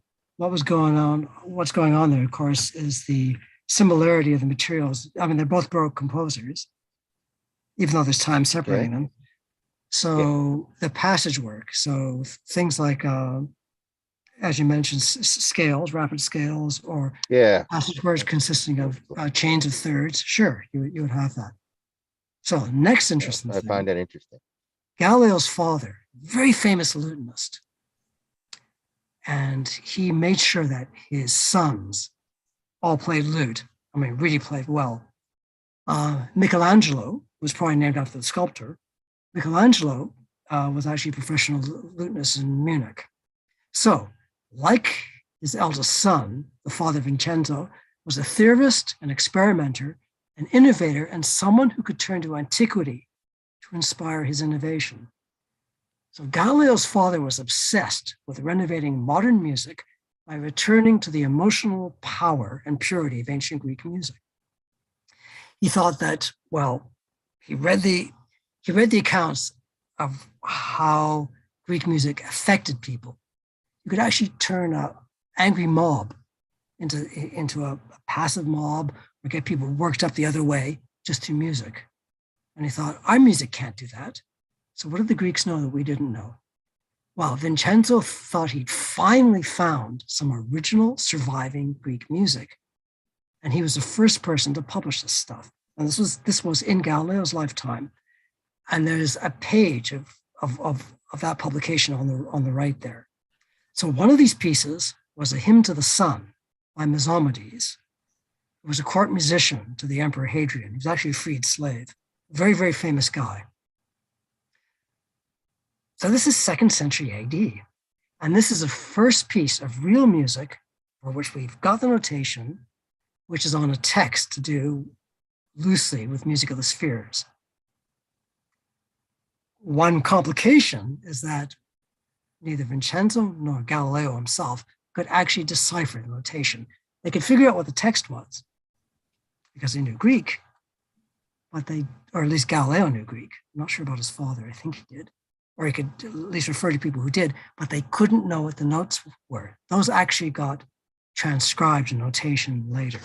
So below that, the second paragraph there has got the text. And I'll play you what this sounds like. Yep.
So that's that.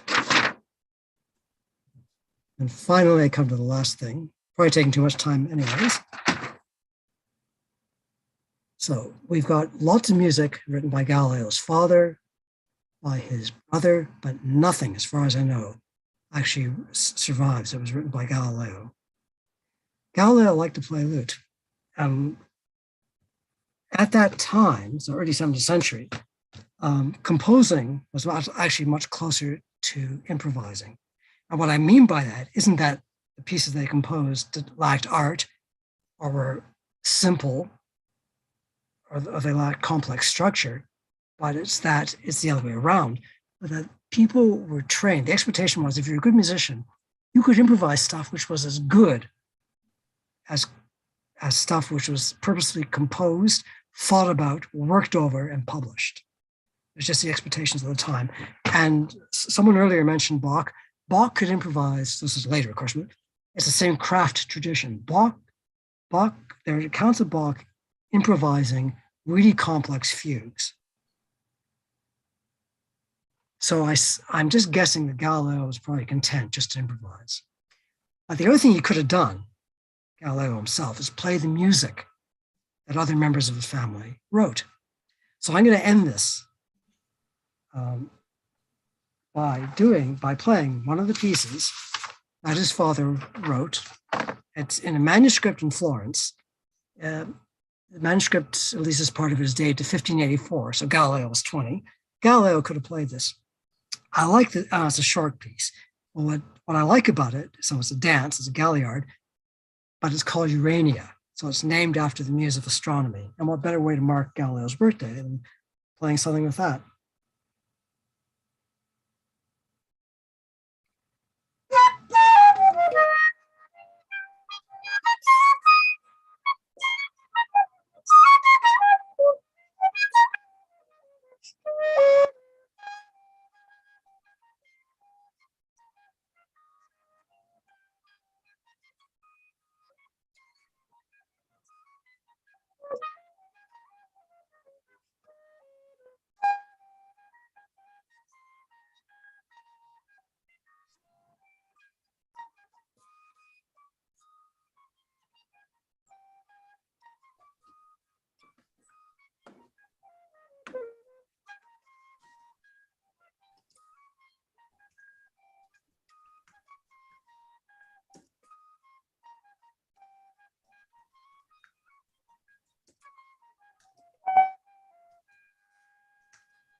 And that's it. Great. So what I'm going to do is, there they are. So I'm going to put my headphones on so I can hear what other people are saying. Anyway, thank you for your forbearance. Randall, that was great. Thank you. Thank you. I did not get this MP3 file that you had sent over to me properly loaded. So, but I'll try to play it later in the program as well. So probably at the very, very end as well. So, but I really appreciate it. I love the way that you bring about your presentations because you just have such a great voice and you bring such great interest to your subject. And so it's awesome. It's good of you to say that. I have to, how do I get rid of them? How do I stop sharing my screen? I'll do it. Thank you. No problem. Yes, well, David had to sit through, there's something I did with David where I played and he spoke poetry. He had to put up with that. So serves him right though. I thought it was great. There was no putting up with. It was listening to the songs of the past, and I do find it interesting. Astronomy and music are intertwined. How?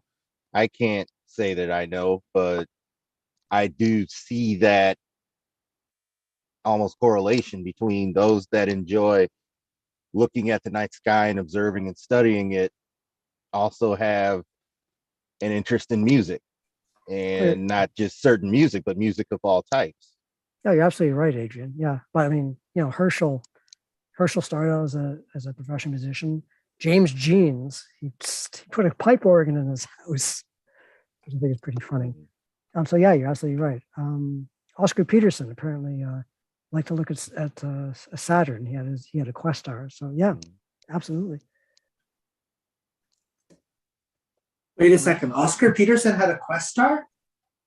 How is this the first time hearing about this? That's amazing. He had a Questar. He liked to this this has to do with, as far as I know, there is an embarrassment to the Rask in all this. But yeah, he was interested in astronomy.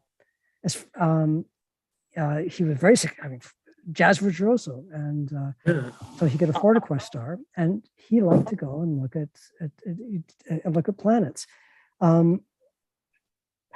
I've been trying to find out more information about it, but I couldn't. And it's to our incredible shame that, as far as I know, he was not a member of the Toronto Center, or of the Montreal Center. He was there. Well, now I have some research to do. I'll see if I can find anything on our end. I'll reach out to some of the French associations and see what I can find out. I mean, I was hoping that in stuff he wrote, that there would be some astronomy themed stuff, but I mean, I haven't seriously looked yet. Cool. We'll look into that. I'll touch base with you. Well, ironic enough, and I forgot to write down the song. Actually, in modern hip hop, there's reference to the stars. There was an interview from Neil deGrasse Tyson to the Jizza of Wu-Tang, and some of the patterns he put together had to do with the cosmos. And Neil deGrasse Tyson interviewed him and said, "Hey, that's my stuff." There were some other tunes that I had heard.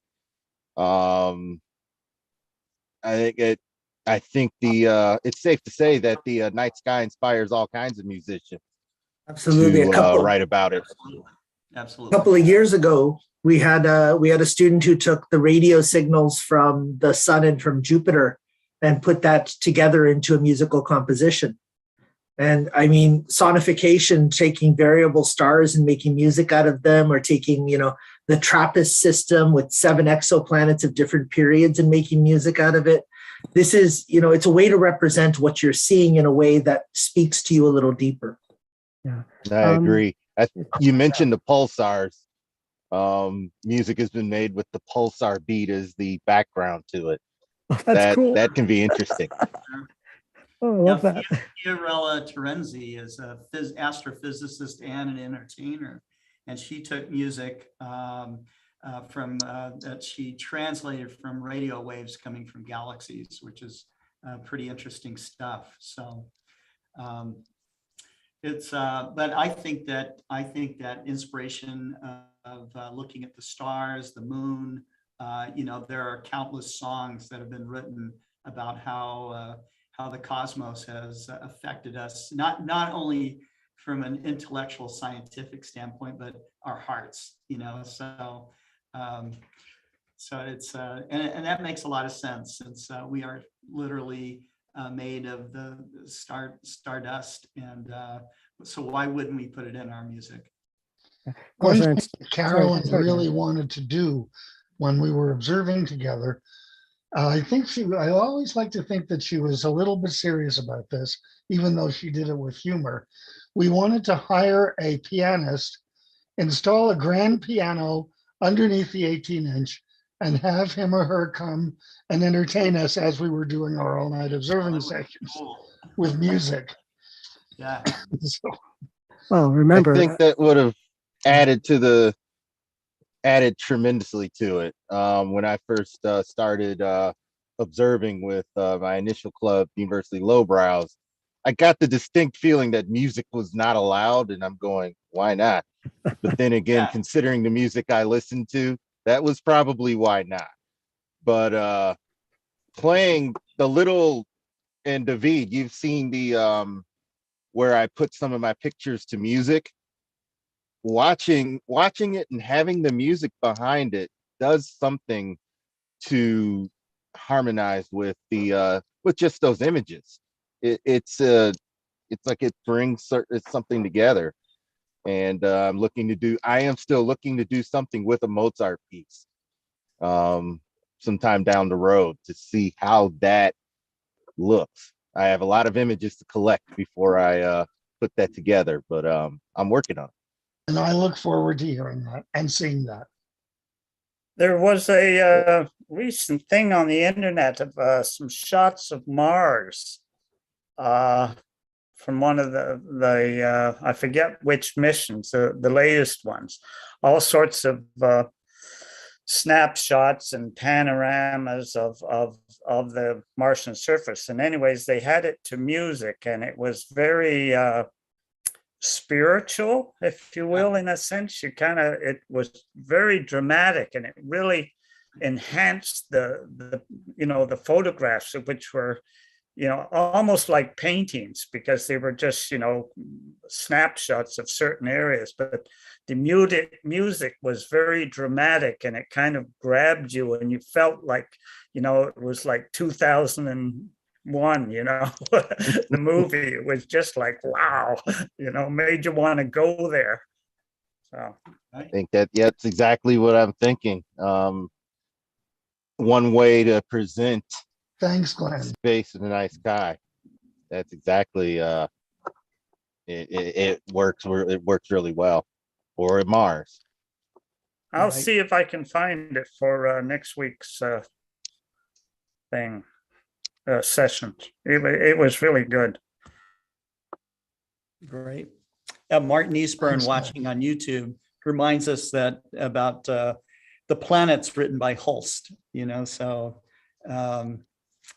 it's a great piece to listen to when you're out under the stars. I like all kinds of different music as well, whether it's classical or, if you're listening to some Pink Floyd or, or world music, all of these things kind of come into play. So, and it would be totally cool to have that lute music playing in the background at some star party somewhere. Scotty, Like did I ever global tell star you party. that? Did I ever tell you, Scotty, that Wendy and I got married to the triumphant theme from Jupiter from the planets? Oh, I did not know that. That's very cool. We did. March 23rd, 25 years ago. Wow, that's very cool. I do have to. Was it? Do you have video of it or? I did prepare a video of it. Yeah, I kind of do. It's not our wedding thing, but it's a piece of, it's the original piece of music that NASA played at the impacts, and we use that as our wedding march. Very cool. Excellent. If people are interested in the crossover between music and astronomy, there is Astro Radio and the shows there, but especially every August, they have a music festival with nighttime observing. It's called Solar Sphere. And those of you who want to rock out a little bit while you're watching the stars, that's a great place to go. That's right. That's right. Okay, so up next was Jerry Hubbell was supposed to be here with us, but he ran into some internet issues, and Nathan Hellner-Mestelman has come to the rescue. So we are going to bring him on. Nathan, how are you? Hello, I'm doing great and glad to be here. Just wanted to talk about a new organization that is being created. So last Sunday was a pretty big day because it was the first meeting of the Cosmic Generation. As you can see, I have our logo up on the top. So the Cosmic Generation is the first astronomical organization created by youth for youth. So I'm teaming up with people from around the world, really. And we've created this organization directed at youth, but really any astronomy enthusiast is welcome. So our first meeting was last Sunday, where Tara presented on extremophiles and extraterrestrial life, and it was a fantastic success. Yeah, it really started us off as an organization. And I believe our next webinar is planned for March the 13th. we're really excited about how many members we have already. And I guess I could just say a little bit about the organization. So as the Cosmic Generation, we cover topics. Well, so far we've covered the topic of the possibility of extraterrestrial life in extremophiles. Next month, we're going to be covering the immense scale of the universe, putting that on a scale that we can comprehend, and just amazing astronomical topics. We're going to be running monthly webinars, and yes, like I already said, we're directed at youth, but any astronomy enthusiast is perfectly welcome to join. So us as people, we're typical space geeks, I should say. We're middle and high school students. We love astronomy, and we like doing astronomy outreach to the public even more. We do have a life, I'll say that, but we're extremely enthusiastic about the Cosmic Generation and astronomy. And yeah, I would like to share the awesomeness of the universe around the world. So as we like to say, we come from places around the world, but we're all under the same sky. So I believe that progress is being made toward a website for the Cosmic Generation, and as soon as that's up, I'll make sure to let everyone know. And we should have a link for the next webinar in the next few weeks as well. So yeah, just wanted to talk about that. Thank you. Great. That is great. So encouraging to see youth forming such an organization. You know, it puts a big smile on everybody's face. So Nathan, thanks for that report. That's great. And he's being incredibly humble, but I have to point out that that wonderful logo was created by Nathan. It's just so, it captures everything you want to picture when you talk about youth looking towards the universe. It's great. Thank you. I think his logo and the name were inspired. I think it's just outstanding, the Cosmic Generation. Thank you. I went for the Rask approach to the logo.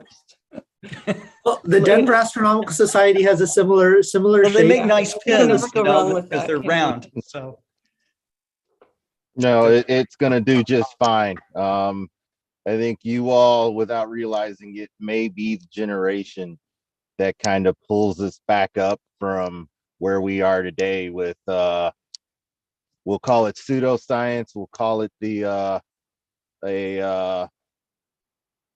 irresponsible use of social media and disinformation. I think you all are going to pull us out of that rut, and we look forward to just by being curious about space and curious about science.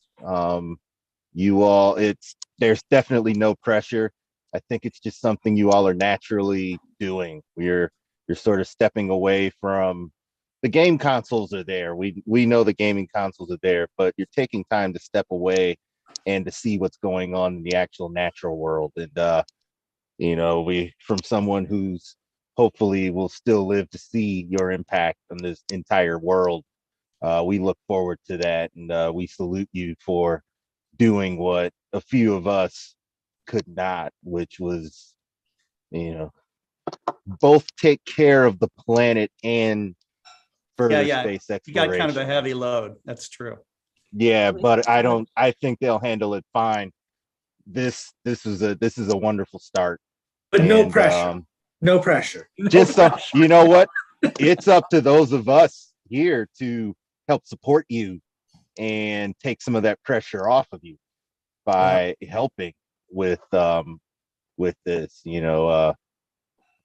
spreading true science. And I'm not here, I'm trying to give it back to you, Nathan, because you've got a presentation to do, so I'll just do that. But we salute you for you and the others that have been on Global Star Party. It's just wonderful to see. So yeah, just had to get that out. Well, thank you so much. As a matter of fact, that was my presentation. I unfortunately don't have any cartoons. Actually, no, I do have a whole bunch of cartoons. I just don't have any right here right now. But actually, you've got an important one up to your right and above. That works just as fine. Well, thank you. Thank you so much for the time. No, excellent. Beautiful presentation, Nathan. Yep. Thank you. Okay. All right. Well, thanks very much, Nathan. Thanks for coming to the rescue. Up next is Glenn K. Roberts. We might be related. I'm not sure, but Glenn, thanks for coming on once again on Global Star Party. And what do you got for us today? Well, we're only related, lad, if you're from Scotland, because that's where I was born, in Glasgow.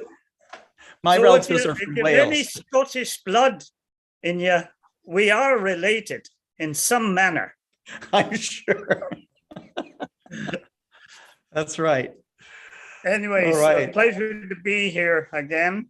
I thought just I just have a little short quiz, a number of questions about Galileo. It you know, people can chime in if they know the answers or whatever. It's just kind of get you thinking about Galileo, and maybe you'll learn a little bit of odd information about him that you didn't know.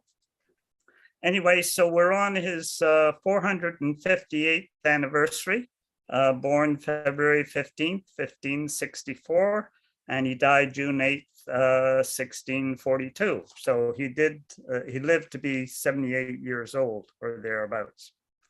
Okay, first question. Which university did Galileo enroll in? Is that the one in Pisa? Yeah, Pisa, you're right. He actually considered the priesthood, but his father wanted him to study medicine. So he put him encouraged him to enroll in the University of Pisa. But he had to leave the university in 1585 for financial reasons. But he later returned, actually 4 years later, as a professor to teach mathematics. But again, he had to leave, this time for inappropriate behavior. I couldn't get an explanation of what the actual inappropriate behavior was, but one of the things that he was always getting in trouble with the authorities was he refused to wear his academic robes while conducting his classes. So I guess they finally had enough of him and threw him out. One of the interesting points is that he used to teach his students to cast horoscopes. This time period in history, horoscopes were still a big thing, and we weren't right in, you know, people hadn't moved into the direct science of astronomy and the heavens. And so there was still a lot of the astrological grab on things. So he used to actually teach his students how to cast horoscopes. Okay, so he then went on and gave lectures at the University of Padua from 1592 to 1610. So let's see. In addition to teaching math and physics, what other subject did Galileo teach? Not in a university setting, but anybody, any idea? I don't know that Use a one. telescope? No, it was astronomy. actually art, drawing and painting. Oh. Yeah, Galileo himself was an excellent watercolorist. Yeah, so there's just a little bit of something. What were the names of Galileo's partner and children? Do you know? His partner, not his wife, was named Marina Gambi. He never married her because tradition had it that scholars had to remain single, and nor did they share a home. They had 3 children together, 2 daughters, Virginia, who was born in 1600, Livia in 1601 and one son, Vincenzo, in 1606, named after his father. Now, the two daughters were sent to a convent because Galileo didn't want to have to pay a dowry to anybody who married them. So both of them duly became nuns. Okay. Now, Galileo is usually credited with having invented the telescope, but that's not true. Do you know who actually did? The credit goes to Lippershey. That's right. Yeah, Yep. he was a Dutch spectacles maker, and he Yeah. put a patent out in 1608. But he didn't get the patent. Yeah, Galileo took the idea and developed it further, and he built his first telescope in 1609. And now he was credited with being the first astronomer to study the planets through a telescope. But who was the first person who observed the night sky through a telescope? It wasn't Galileo. It wasn't Galileo. No, No. no. And nor was he the first to draw craters on the moon. Navin says it's Hans and Zacharias Hansen. Well, the name I have is Thomas Harriot, an Englishman. He was the first person to observe through a telescope. He observed the moon and drew pictures of it in July 1609. I believe you're Galileo correct didn't on look that. at the moon until November the 30th, 1609. Galileo's first telescope initially had a magnification of only 8, but he later refined it to 20 magnification. So I think I gave it away there, but what celestial object did Galileo first observe? The moon. Was it the moon? Exactly, it was. Yeah, the craters on the moon. In 1610, he became the first person to study Jupiter and discovered its 4 moons, as we talked about later. So they were the first moons known to orbit a planet other than Earth. What was the title of Galileo's first book? You know?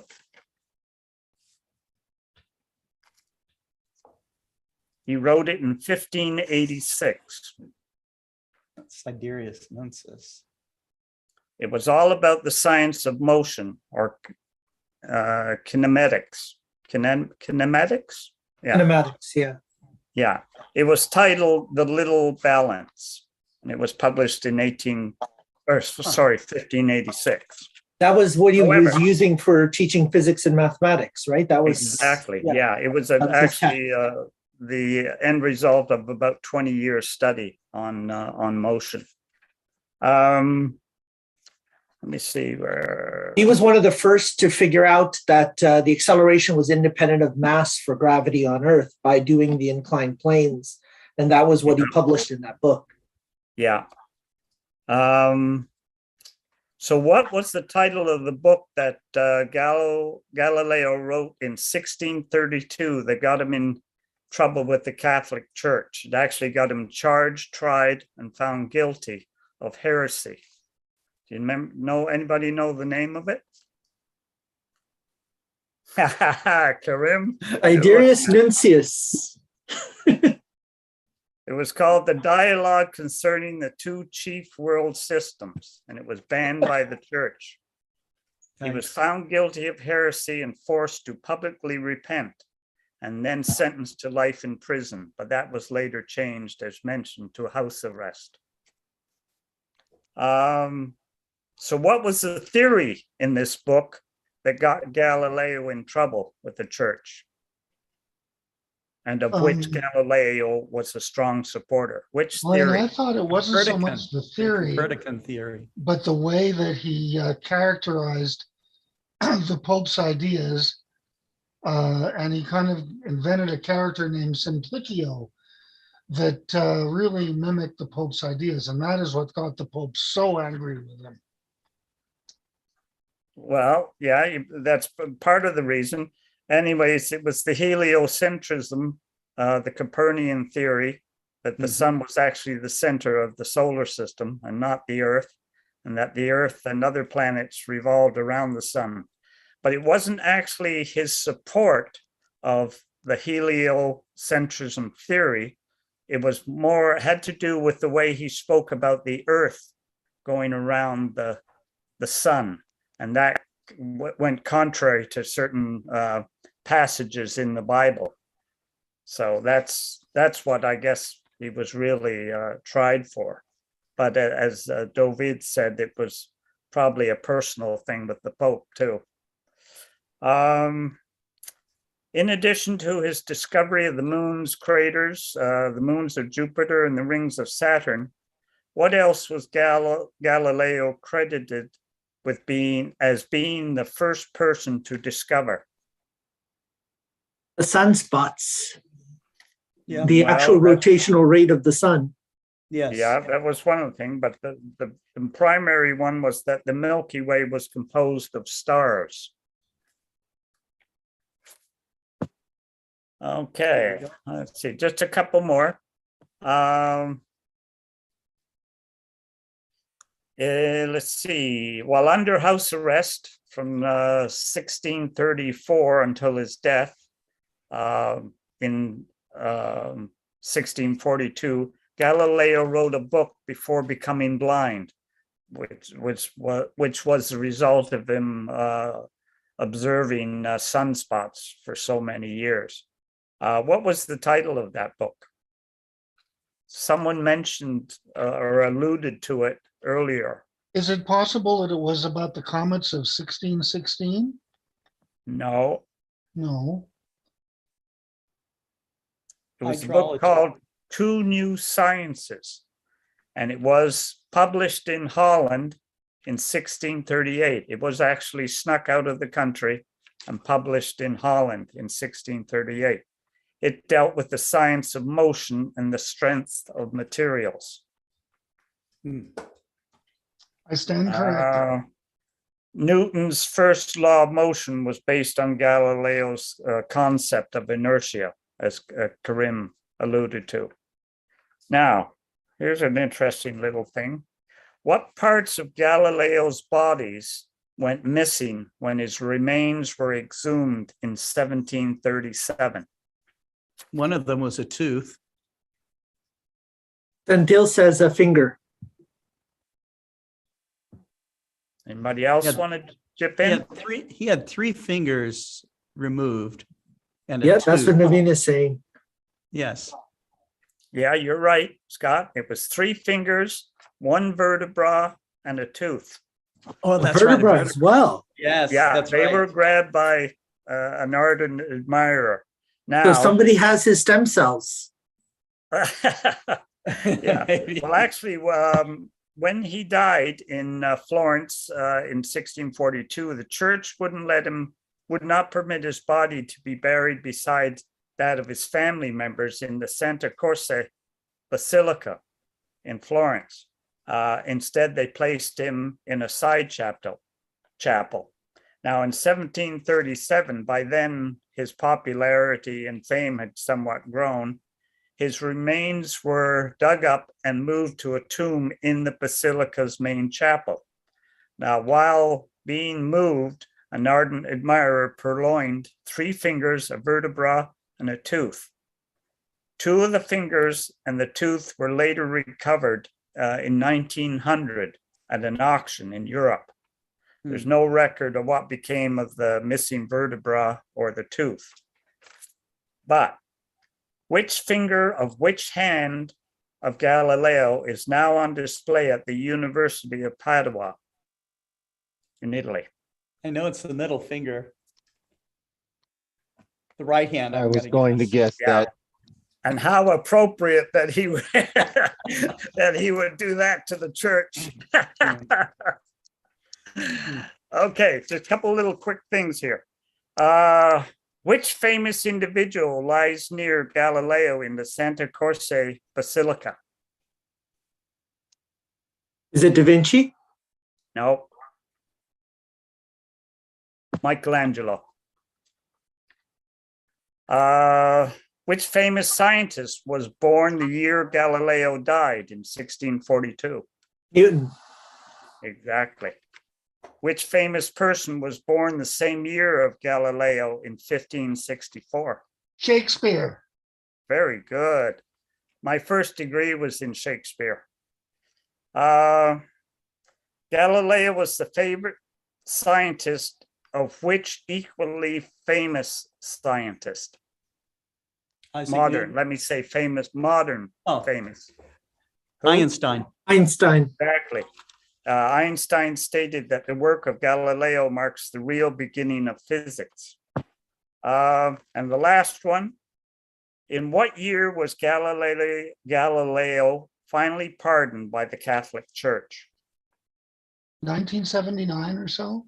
92. I just read this. 90, It was 92. 1992. Exactly. Yeah. Pope John Paul II made a statement expressing regret for the church treatment of Galileo 359 years after his trial. Yeah, I think that was the official. I thought the official, but they were probably working on it for quite a while. Yeah, they were. Yeah. I think 1979. Pius started it. Yeah. Yeah. So and that's in year the 2000, quiz. I think it. I want to just to leave you with two quotes by Galileo. One is passion is the genesis of genius. And the other one, in questions of science, the authority of 1,000 is not worth the humble reasoning of a single individual. So there you are. I hope you learned something. Thank you so much. Pleasure. You so much. And it was fun. I wanted to show you, I don't know if you can point me on here, but hold on for a second, David. Here we go.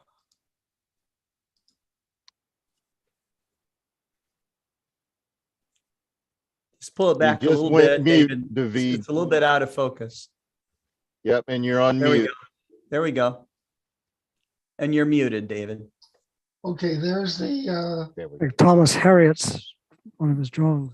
that's Thomas Harriot's drawing of the moon, 5-day-old moon through a telescope, I believe 1609. Yeah, July the 10th, 1609. Yeah, and that Galileo was November the 30th, so he beat him by a couple of months. Yeah. There we go. Okay, that's great.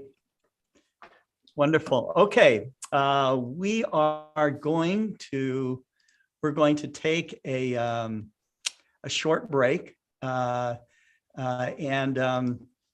we'll be back in about 10 minutes. So stay tuned, get a sandwich, get a cup of coffee, stretch your legs. We'll be right back.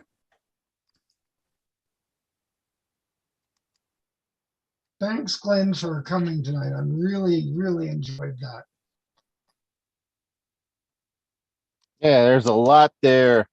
I tried to cheat and use the internet, but then I decided, I'll let the experts answer those questions. I am reading a document that got posted on a Vatican Observatory. Of course, as a Catholic, I find it very interesting because I am also an amateur astronomer, and the probably the most interesting thing is they state a couple things. 1992's Pope John Paul II.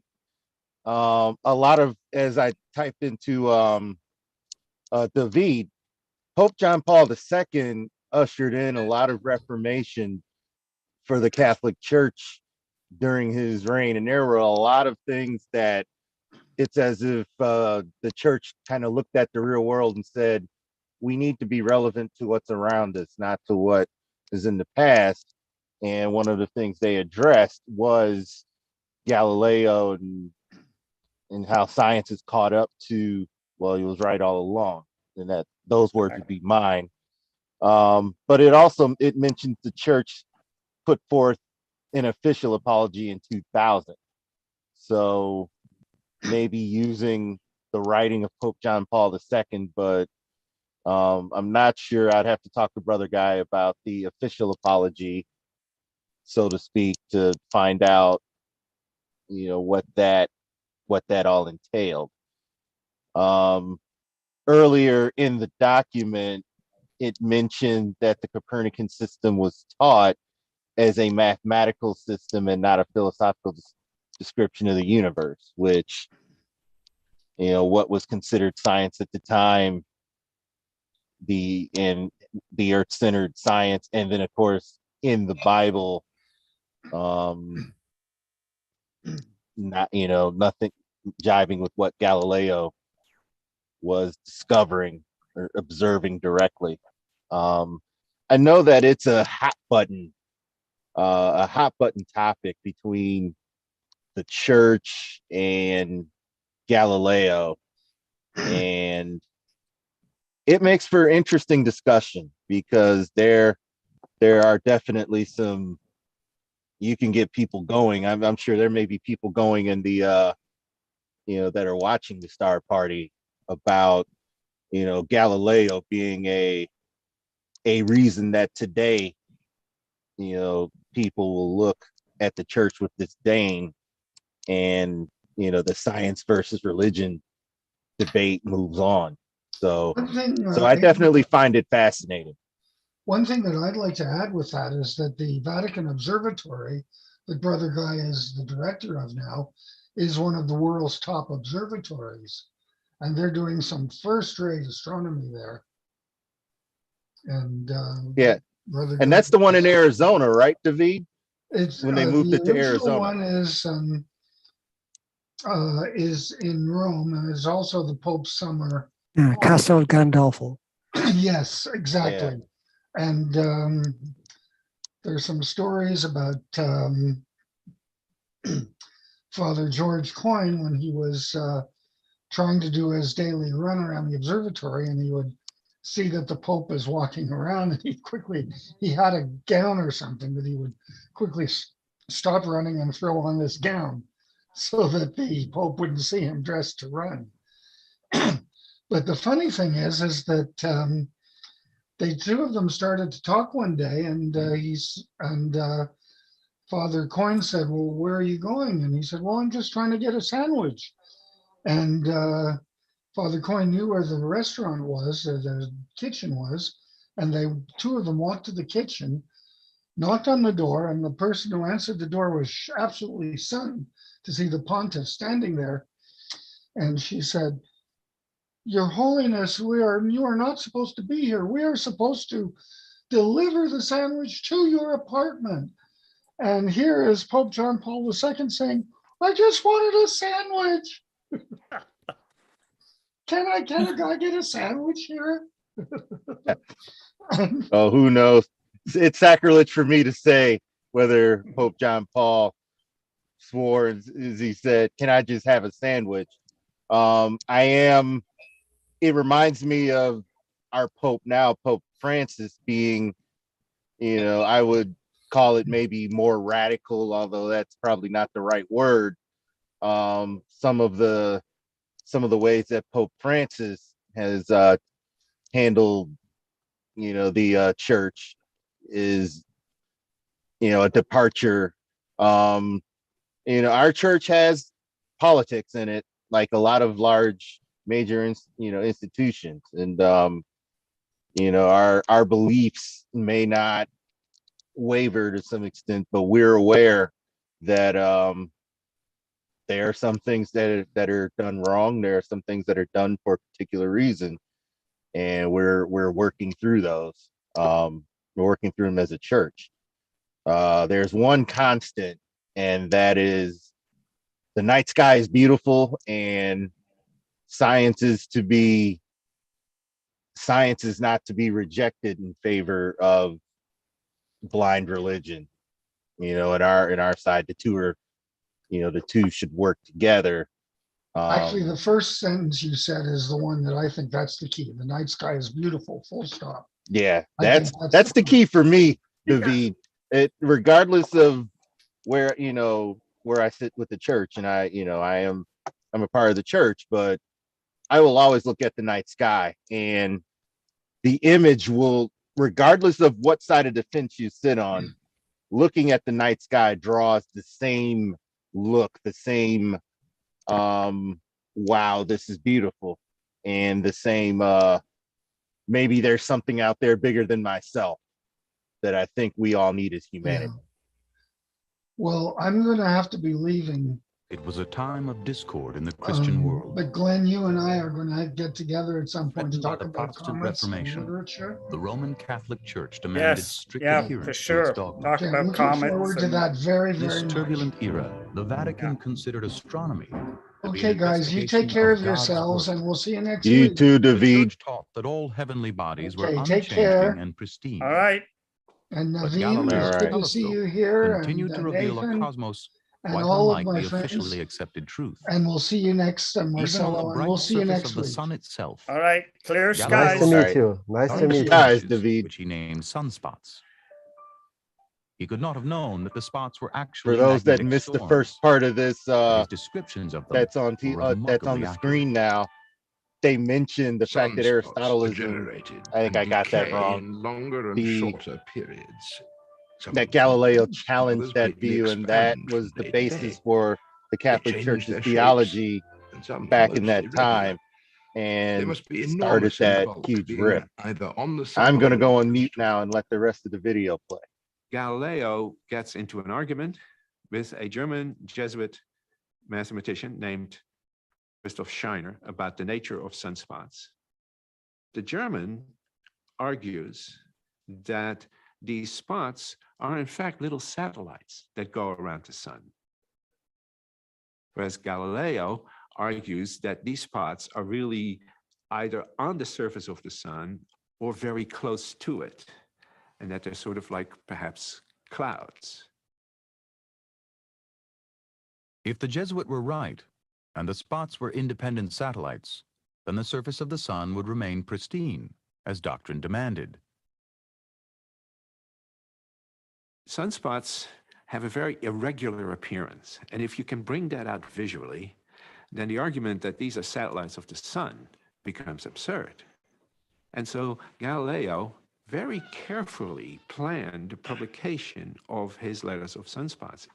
They're all oriented properly so that you can see them from one day to the next, being sort of born on the sun and dying there. All of a sudden, in the middle of the sun, there appears on one day a little spot, and the next day it grows, and then it grows some more, and then it slowly goes off the edge.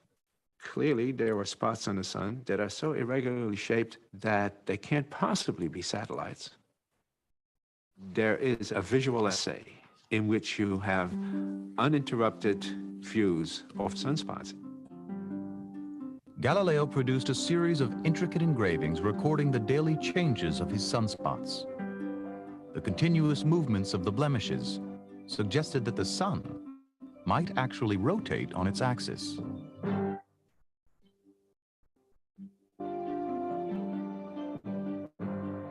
The visual evidence is accepted by both Copernicans and people who still believe that the Earth is the center of the universe. But it is the interpretation of that evidence. And more and more and more, you see these conservative astronomers then stretching. Galileo knew that his adversaries were wrong. It didn't matter if the Jesuit mathematician wished the sun to be unblemished. Galileo had demonstrated real spots on the surface of the real sun.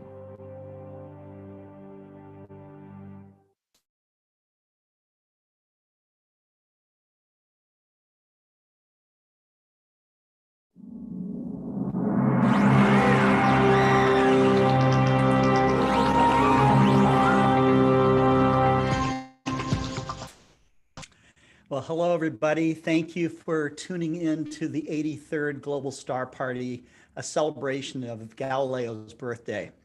We've had a great lineup of speakers so far.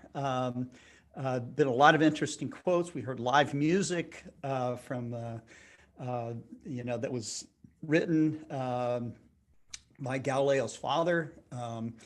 And we have a young presenter that has presented a few times now on Global Star Party. And the young Navin is up next. Navin, you want to?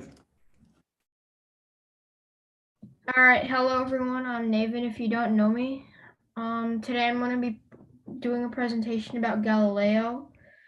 So let me just share my screen. All right, share. So Galileo Galilei, by me, Vincenzo. All right, Galileo Galilei. A little bit about him. Galileo, full name Galileo de Vincenzo Bonat. I don't know how to say that. Di Galilei, born on 15th February 1564 or February 15th, 1564, was an Italian scientist, and he was nicknamed or called the father of observational astronomy, physics, and also modern science. He was a key major role player of the history of the science, and he was a key and central figure of the scientific revolution of the 17th century. His role in promoting, and he was a big advocate of the Copernican theory with his travails, and he had multiple trials with the Roman Church, which only believed in the Aristotle and Plato theories back then. Are stories that still require retelling. This is a picture of Galileo, a brief portrait of him in his later life, in like his old age. All right, let's talk about where he was educated. As a boy, he was privately tutored, and for a time he was tutored by monks at Vallombrosa, where he considered a religious vocation, and then next in 1580 he enrolled for a medical degree at the University of Pisa, and he never completed his degree, so instead he studied mathematics, notably with the famous Ostila Ricci.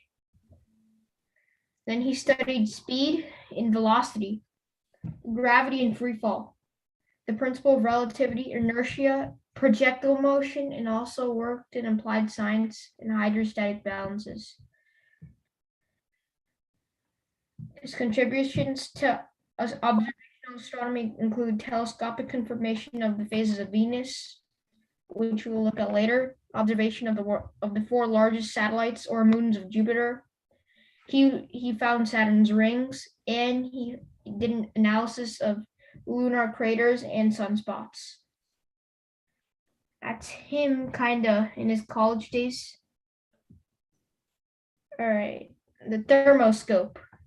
It's the early version of the thermometer. Noteworthy inventions. It was made in 1593, an earlier version of the thermometer. Of course, the thermoscope was a device built from a small vase, kind of like a flower vase. It was filled with water, attached to a thin vertically rising pipe with a large empty glass ball at the top. Changes in temperature of the upper ball would exert positive or vacuum pressure on the water below, causing it to rise or lower in the thin column. However, the thermoscope depended on both temperature and pressure.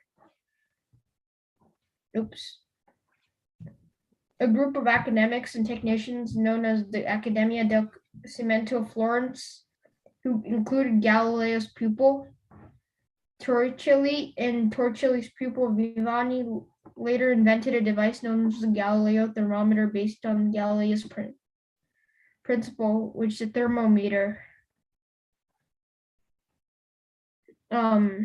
is base. Galileo's thermoscope. So this was the ball at top, this was the thin vertically rising pipe, and this would be the vase filled with water. That's how the water would basically on changes on temperature and pressure would cause it to rise or lower in the tube.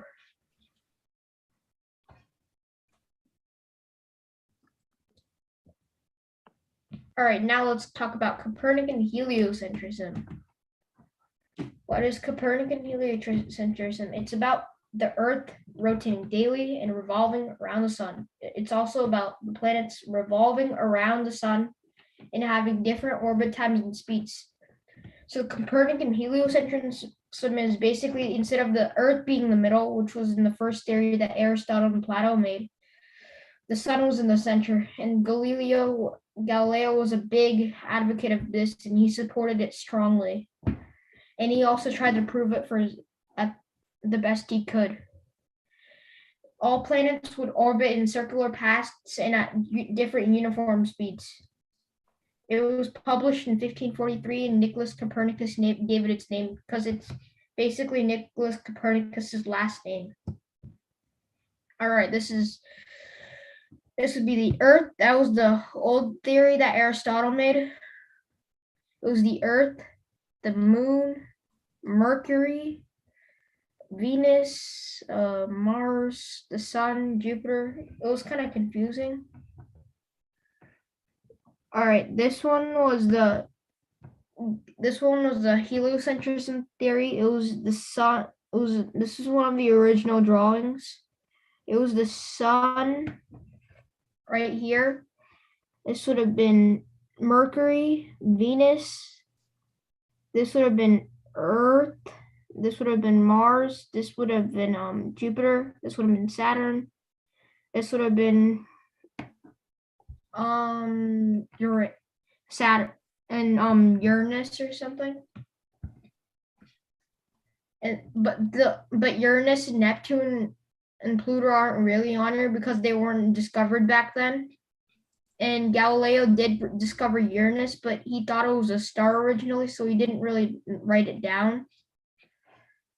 So, all right, now let's talk about the phases of Venus. Galileo used his telescopes to prove and show that Venus went through a complete set of phases just like the moon. This observation was among the most important in human history, and it provided the first conclusive observational proof that was consistent with the Copernican system but not the Ptolemaic system. The Copernican system, the sun is immobile at the center of the universe, while all the planets, Earth included, rotate around it, which is true. The orbits of Venus and Mercury are thus found with Earth's orbit. For this reason, they should show the entire range of phases, which Galileo managed to observe for the first time with a telescope. And you can see these are the phases of Venus, kind of like the phases of the moon. They are similar. So you'd have your quarters, and you'd have a new moon or something like that, which is called like a new Venus, I guess. Yeah. Now let's talk about the invention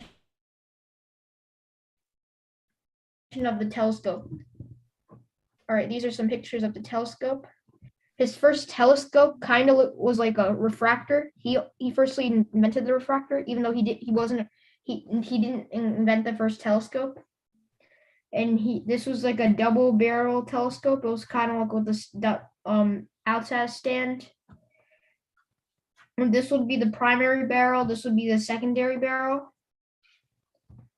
And then he heard about, and how he made this was in 1609. Galileo couldn't really afford to get a telescope, so he heard about Dutch perspective glasses. And within days, he made one of his own without even seeing one. He even made some improvements. His first telescope could magnify objects up to 5 times, and then he later modified it to magnify objects up to 20 times. He made his telescope, and it was the first type of telescope with one lens, and it was real simple. He was able to make out the mountains and craters of the moon, which is great. And then next, his creation could, the same thing. All right. The telescope next. He presented his telescope to the Venetian Senate right here. This was like the head of the Venetian Senate trying to look, he was showing a demonstration of his telescope to the leader of the Venetian Senate. And the leader currently is looking through it, like for like a demonstration of the moon, I guess, I think. And he's right now showing his telescope to the Senate assembled right here. He was the first to point a telescope skyward, then he presented it to the Senate. And good thing, in return, the Senate set him up for life as a lecturer at the University of Padua. And best of all, they doubled his salary because he was so outstanding. That helped him perfect the Copernican model of the planets and actually prove it was true, so gave him a chance. The moons. Now let's talk about the moons orbiting Jupiter. Galileo discovered that the planet Jupiter was accompanied by 4 tiny satellites or moons which moved around it. These are now known as the Galilean moons: Io, Ganymede, Europa, and Callisto. The discovery of sunspots. Galileo bears the credit of being the one of the first Europeans to observe sunspots, although Johannes Kepler, who had first observed one in 1607 by accident, mistaking it for a transit of Mercury, was the first to observe them and interpret them correctly. Now let's talk about the law of falling bodies. It tells us that every object will fall in equal rate when accounting takes place for minor differences. This law was in contrast to the theory of Aristotle. This was because the speed of an object's fall was not proportional to its weight. So these are the 4 Galilean moons of Jupiter, biggest to smallest. And now the discovery of sunspots. These were the 24th, 25th, 26th, and 27th sunspots. So he gradually tracked these sunspots in June of 1612, on 4 days of June. Now, he actually did do a daring experiment of that. He basically climbed the leaning tower of Pisa, and he did his experiment at the tippy top of it, which was kind of daredeviling for that time. But luckily, he did not jump down. All right, now let's talk about the discovery of the Milky Way. He discovered the Milky Way, the galaxy, and observed thousands of stars. It was just a band of misty light, but it was basically made of thousands of individual stars. He stated that the stars appeared as mere blazes of light, essentially unaltered in appearance by the telescope, and contrasted them with the planets which the telescope revealed to be disks. So he located many other stars too distant to be visible with the naked eye, like the double star Mizar and Ursa Major, which he observed in 1617. Now let's talk about the principle of the pendulum. Galileo noticed that the lamp swinging overhead takes the exact same time for each swing. So this occurrence made him take place even though the distance of a swing got progressively shorter. So this theory made him significantly famous around the world. So with this, he kind of increased his popularity. So he kind of became known worldwide. The principle of the pendulum states that a pendulum would always take the same amount of time to finish a swing. For example, like the swing, if you swing it back and forth, it takes the same amount of time to swing back and forth. This is because there's always the same amount of energy in the pendulum. This is energy's kinetic energy. So there is a transfer of energy from one direction, left to right, right to left, kind of like that. All right, now 200 years after Galileo's death, it nearly took 200 years after Galileo's death for the Catholic Church to drop its opposition to heliocentrism. But still, they didn't forgive Galileo entirely yet.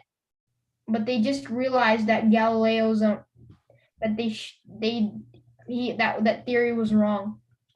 Nearly 70 at the time of his trial, he lived his last 9 years under a comfortable house arrest, writing a summary of his early motion experiments that became his final great scientific work. He died in Arcetri near Florence, a suburb of Florence, Italy, on January 8, 1642, at the age of 77, after suffering from heart palpitations and a fever. Thank you. And any questions? Thank you, Navin. It was great. It was great. So what was the thing that you learned most about, or fascinated you the most in your in studying Galileo? Mostly about his theory about the Copernican heliocentrism, and also he discovered like the earliest version of the thermometer, and yeah. Right. Brilliant guy. That's great. All right. Well, that was a wonderful presentation. Up next is Adrian Bradley, who always has beautiful nightscapes to show us. And but tonight is the birth of Galileo's, or the celebration of the birth of Galileo. So what do you think about the global star party so far, Adrian? I think it's been fantastic. It's been very interesting. A celebration of Galileo's life. We've gone into all of the reasons that the Catholic Church, which happens to be my church, had opposition to Galileo at the time. The fact that through observation, Galileo learned and saw a lot of things occurring in the natural world that his society, especially as Navin has mentioned, the church was very powerful in some ways in determining, well, this is what you should be thinking.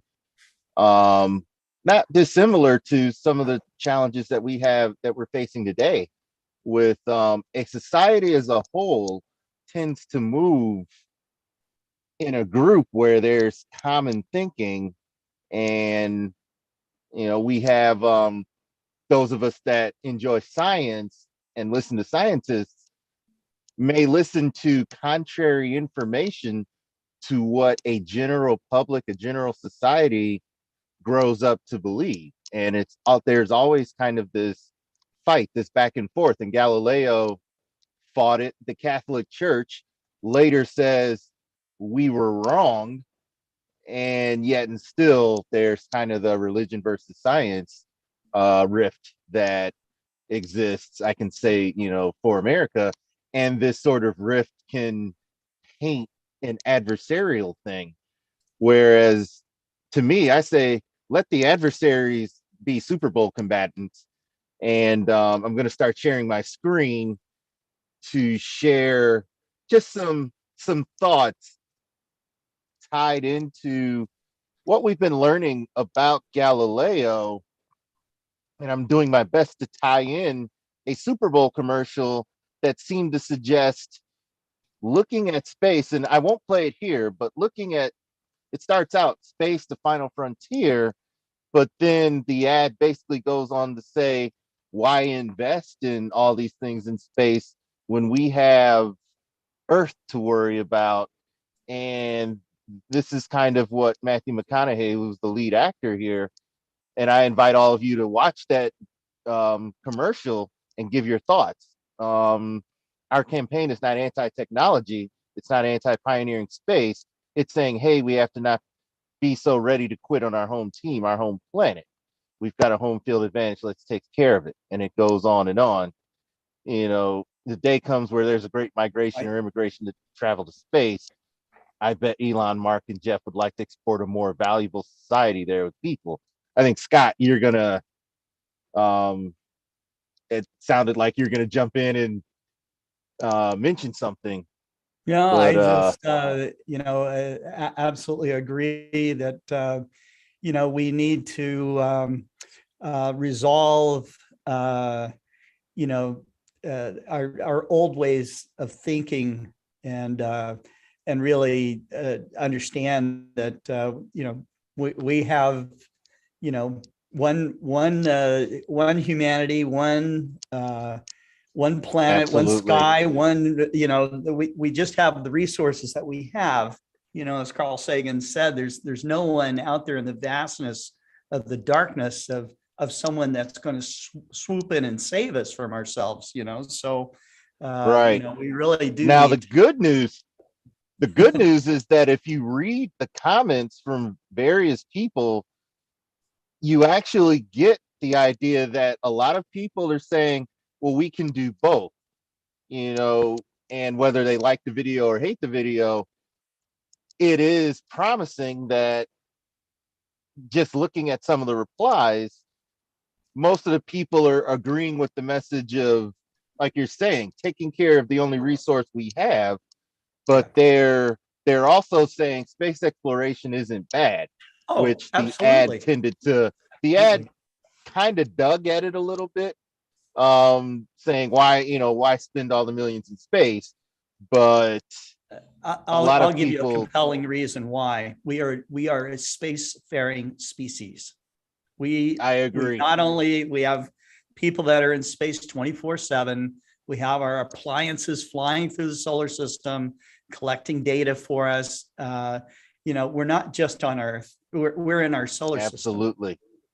Absolutely. And I think the comments here, and I'll close it down because reading through them, the comments seem to suggest that this society that we live in actually gets and understands that. And with the presentations earlier, you have Navin with a wonderful presentation on Galileo, and Nathan with the new logo for the, and I wrote this down so that I wouldn't forget, the cosmic, I think it's the new cosmic generation, with you have younger kids looking up at the sky. The future is bright as far as how society's thinking itself will shift, and there's a chance that as we move forward as a society, we learn from what scientists in the past go through, and we learn from what we're going through today, with all the various forms of information. People are beginning to think for themselves and write down their own experiences, which leads me to this book that I've started that's on your screen. And you did mention that I love night photography, Scott, and yes, this is the beginning of me sharing my experience at a particular place, Point O'Bark Lighthouse Park in Michigan. And if it's one thing that astronomy tends to lend itself to, it's documenting. And I'm going to try and skip all the way to show a few excerpts from the book. And by a few, this is everything that I've written. This I think is a good example of just the difference that sunlight versus a clear night sky can make. And it's sort of drifting into view. Okay, it stopped, or it may not. But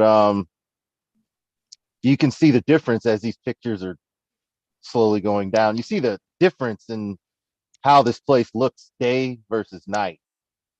And it looks like my computer won't respond because it's moving slow now. And the reason I'm not moving slow because I'm responding with I'm using another device to talk while I'm using my computer to present. I'm going to stop the share briefly and then restart it and see if that helps. There we go. Share screen 1. Nope, no, screen 2. And see if I can start this over. Because it's okay. See if I can. Yeah, it was stuck. So I may don't know if I'll be able to share it the way I want to.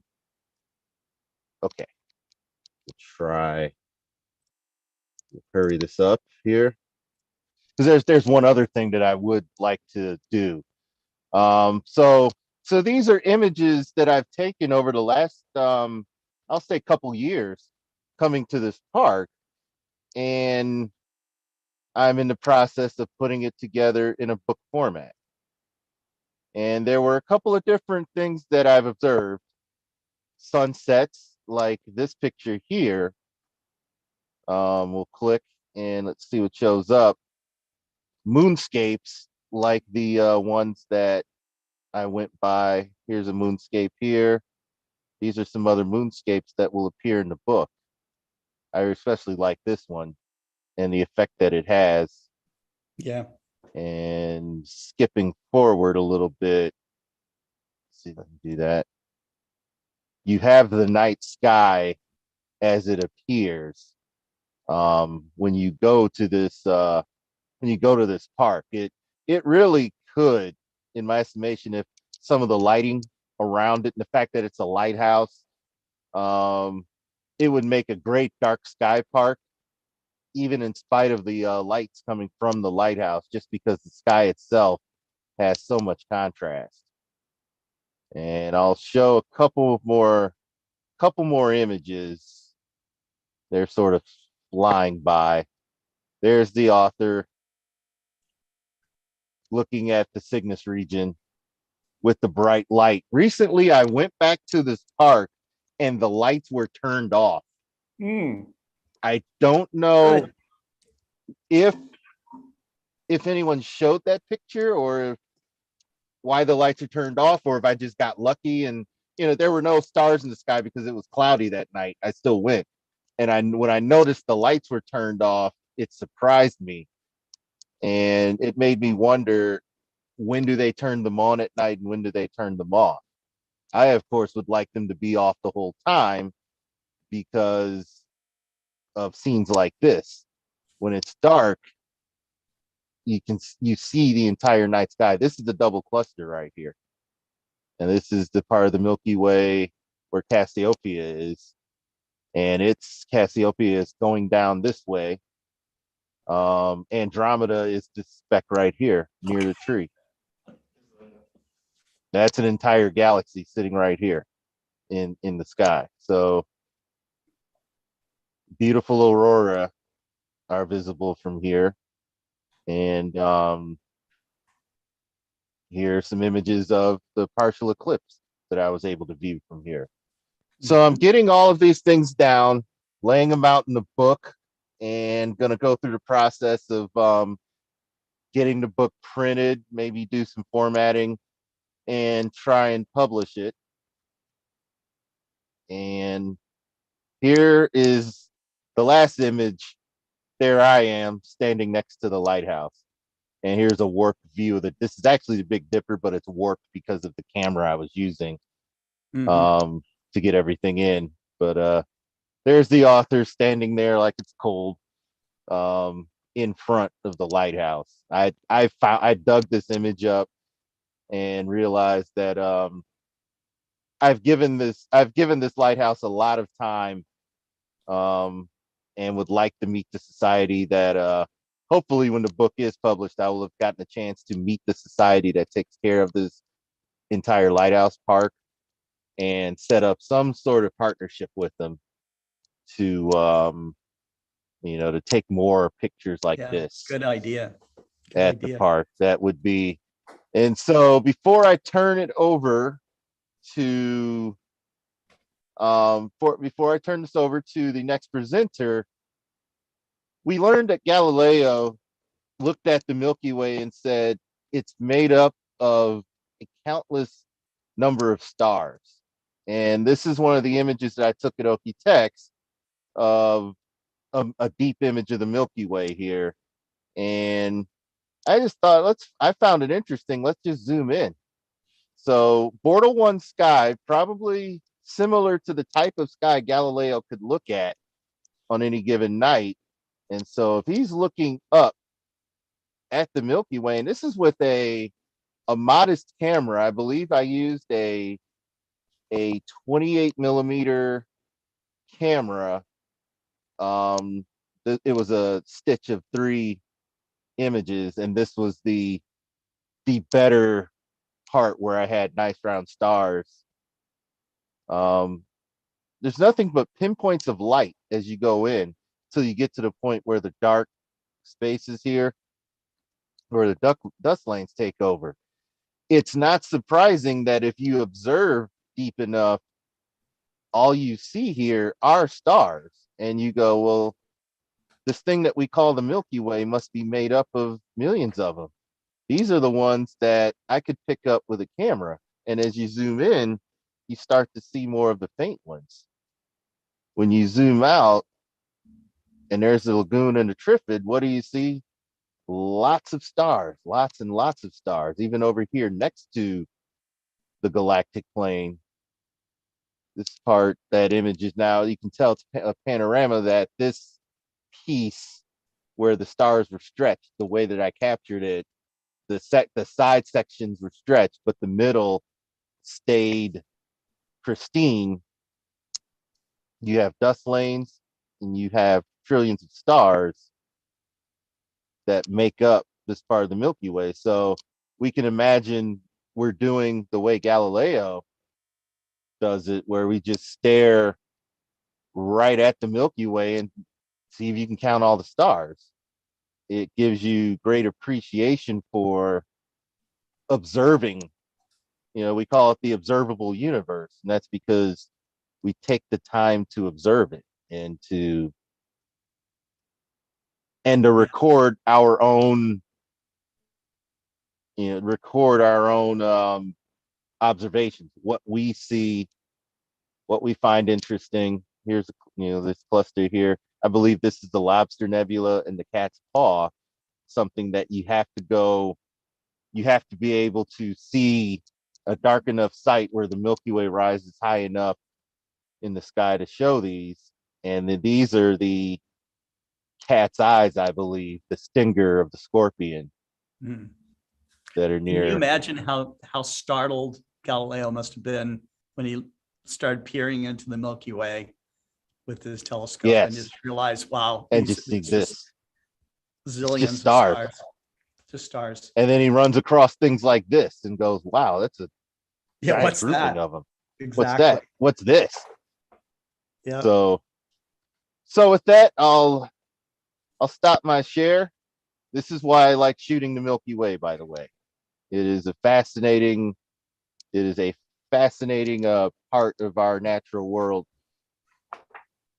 Light years away, and yet it shines as bright as our full moon, depending on where you are in the globe. So that is it for my impassioned presentation.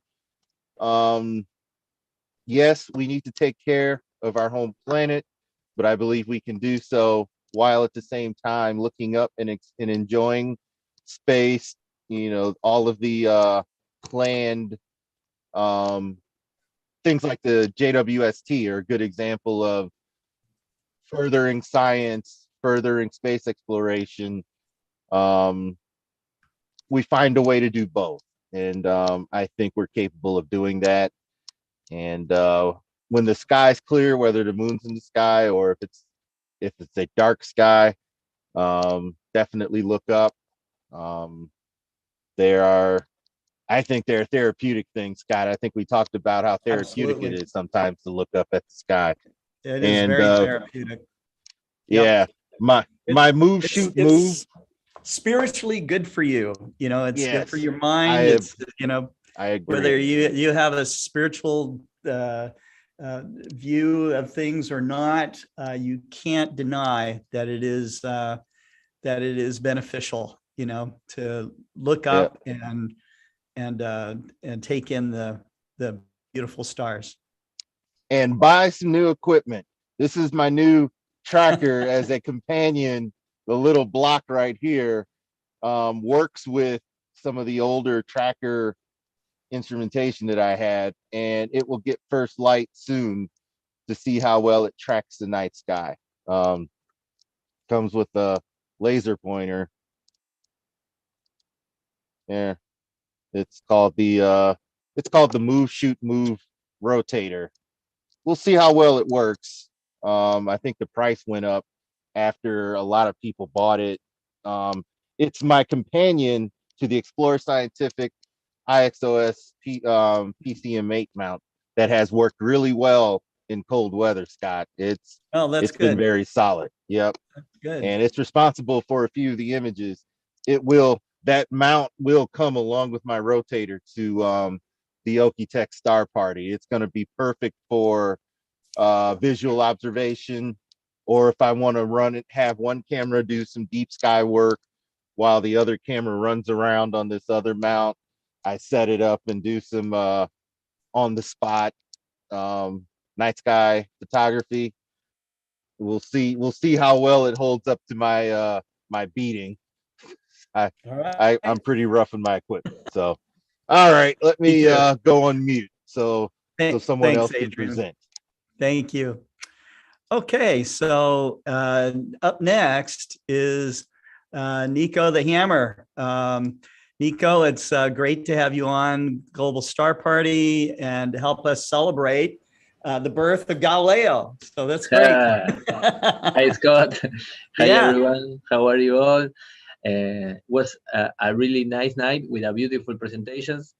And of course, the theme tonight is Galileo. So we can talk, I think, for 3 days straight. Yes. Lots to cover. Yes, and I want to start congratulating Adrian for his book.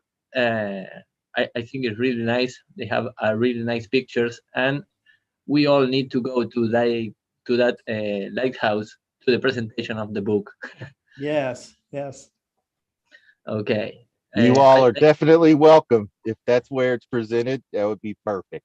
That'd be a good spot. It'll be a bit of a drive. Yes, Yeah. it would. It'll be a bit of a drive for you, for those of you in South America, but you are all welcome. We can try. Okay, let me share my screen. I prepare a little presentation. Okay, let me see when you see it. Yes, we see it. Okay. Well, tonight's topic is about the Galileo's birth, and I was thinking all the week about a lot of things, and I would like to point two things about Galileo that really impacts me in my amateur astronomer. That it's about Galileo and Jupiter moons.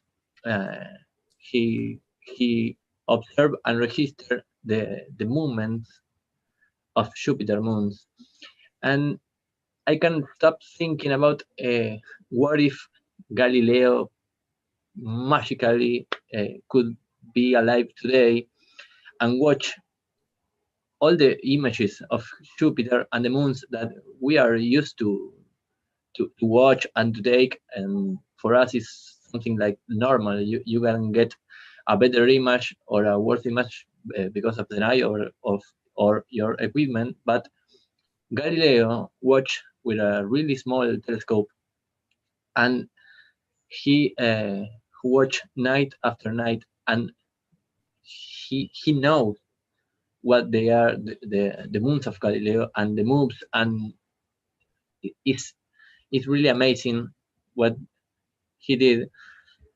And this is what I think that we can do today.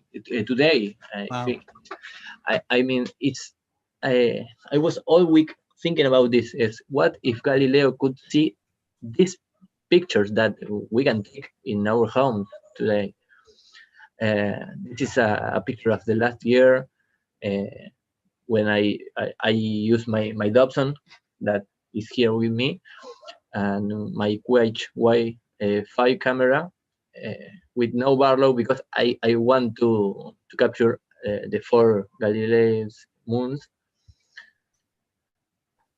This is another picture. This is of a transit of Ganymede. That's stunning. Absolutely Yeah, stunning. the Beautiful. image is little blurry, but it's amazing to really watch the colors of Ganymede is amazing, and to when you stop and say, okay, I'm doing this with a telescope in my backyard is mind blowing. Here is another one with the Ganymede and Io or Io, and this is my my favorite shoot. This was a 2.5 hours rotation. For this one, I used my other scope, my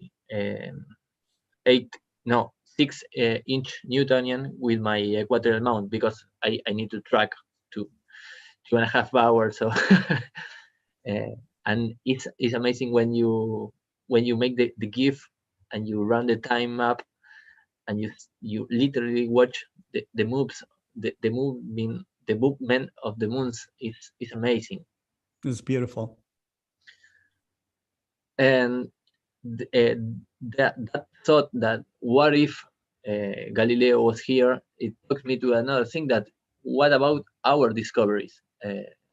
Because I consider myself lucky for discovering a double star, and I start thinking that in a few hundreds of years, maybe this double star will have a complete orbit, and more data, and is I mean, we are literally real small in size and in time, because Galileo drew the Galilean moons in Jupiter, and now we know all about that, and tonight we can make a discovery that in a few hundreds of years there will be a lot of information about this. I love to think about these things, about time and everything. And well, the other thing that of the life of Galileo that it really impacts me is that he observed and sketched, and I love to sketch what I observe with my Dobsonian telescope. And I have a few sketches to share with you. For example, this is a planetary nebula, NGC 2440. This is the comet Leonard a few months ago. This was observing with my binoculars. And I really love to observe and to sketch galaxies when I am in a really nice sky, or globular clusters when I am here in my home. This is Omega Centauri. It's stunning, this globular cluster with a big scope. And this is the Markarian chain. There are a lot of galaxies in that zone, and you can spend hours observing that. And this moment when you start observing and prepare to sketch to represent what you are watching, you can note that you even observe more details because you are keeping the object a lot of time. It's a really nice moment when you sketch something that you really observe details that you didn't observe it before. Yes. And it makes you a better observer. This is a sketch that I see when I was observing the moon a few years ago. I need to take sketches of the moon again. This is the Theophilus crater zone. Okay, well, and as a bonus track, I want to show my last picture. It's about the Karim Nebula. I was it was the first light of my new RGB filters, and well, as you can see, there is very better definition that my my other pictures, these filters works really fine. And this is Beautiful. A beautiful nebula with a lot of details. Well, you have the Kegel Nebula, that is the most known nebula. Here is the Eta Carinae with the Homunculus Nebula in the middle, about around the star. But I found with this picture that as I am working with a guiding camera, which Y5 guiding and planetary camera, so I have a lot of magnification, and I found that I take an image of an object that I wouldn't expect it. That is the Mystic Mountain. Well, there it is. Here is the Hubbell image, but when I see this, I was okay. This is too much. Because great. I am in a Mortal 9 sky with equipment that has no guiding. The camera is not specifically for this, and it's amazing that I catch that object. I am really happy with these results. You can even imagine that little little thing in the middle is stunning. So well, this was my little presentation. I want to talk about that two things of the life of Galileo, that it brings more. I feel more represented in what I do as an amateur astronomer.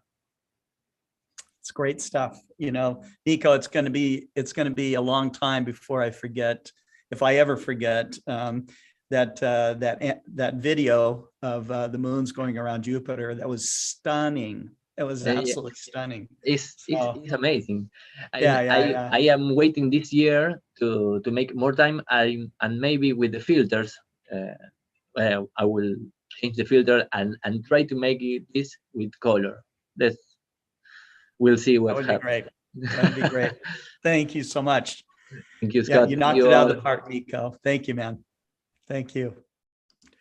Okay. Up next is Dr. Marcelo Souza in Brazil, and he has studied cosmology. He is an amazing educator, and he is a force of awareness in science and astronomy all over the world, with its epicenter there in Campos de Cosas. I always get the pronunciation wrong. I'm sorry, Marcelo, but it's amazing the work that you do, and I'm sure that students for many years will remember the teachings that you've given them. So it's wonderful. So how do you what do you think about the celebration of Galileo so far? Hi. Nice to meet all of you. Thank you for your kind words. Galileo is my favorite physicist. His contributions is fantastic, and I saw that many people today here in the program already talked about many discoveries that he made, and I think that one of the things that's most important is the scientific methods that he used. This is very important for us. We are living in a difficult time now, no? Because people are doubting about science, and the scientific method is a support for us, no? That was used by him, and something that's important. And it is sad to see today people that don't believe that believes that the Earth is flat. And if you use the scientific method, then they you know that it's necessary and the correct method that you use in science. You have a model, but you need to test this model. You need to get data, and you need to compare your data with the data that you get with the predictions made by the model. Then is using this method that we have these equipments today. We have all the technology that we use. I will share my screen now. I will only talk about some curiosities about Galileo, as people talk about many things about him. I have a short script here to help me to don't forget. Oh, sorry. Here is an animation that you produced many years ago about Galileo. I ever worked with development of animations that, as we are doing now. This was one of the first animations that we produced here. Our group produced. That's about Galileo.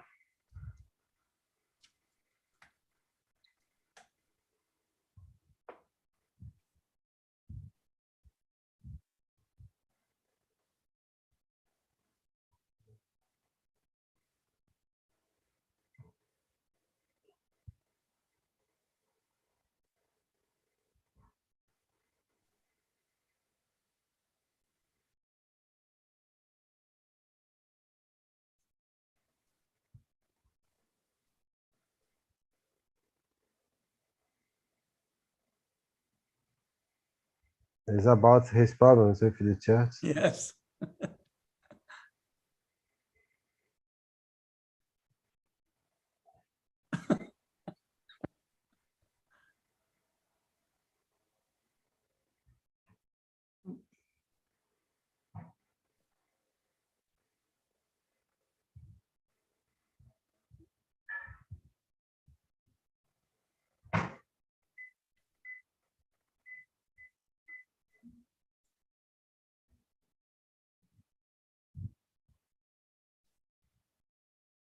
This was one of the first animation that we produced here in our group.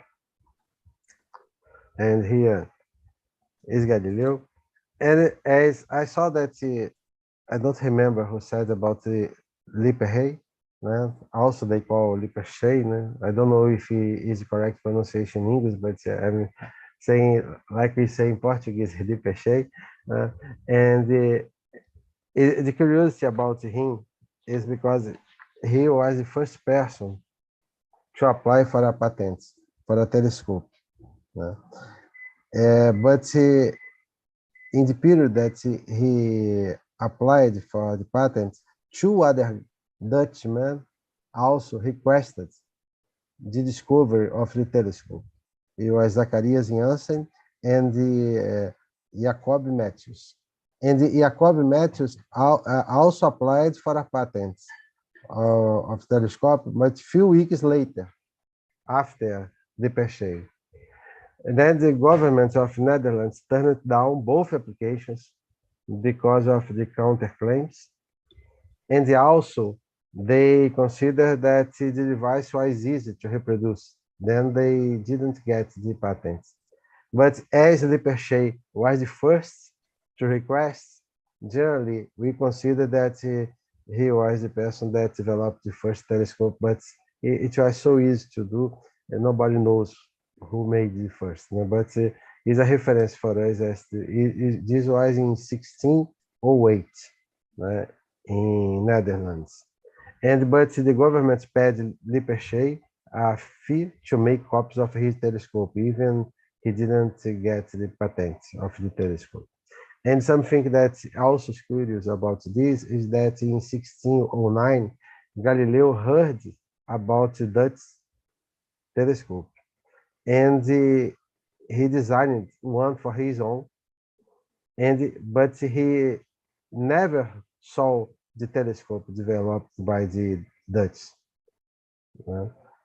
And this is what most of the historians believed, that he only heard about, knew about what they developed, but he didn't receive any telescope made by the Dutch.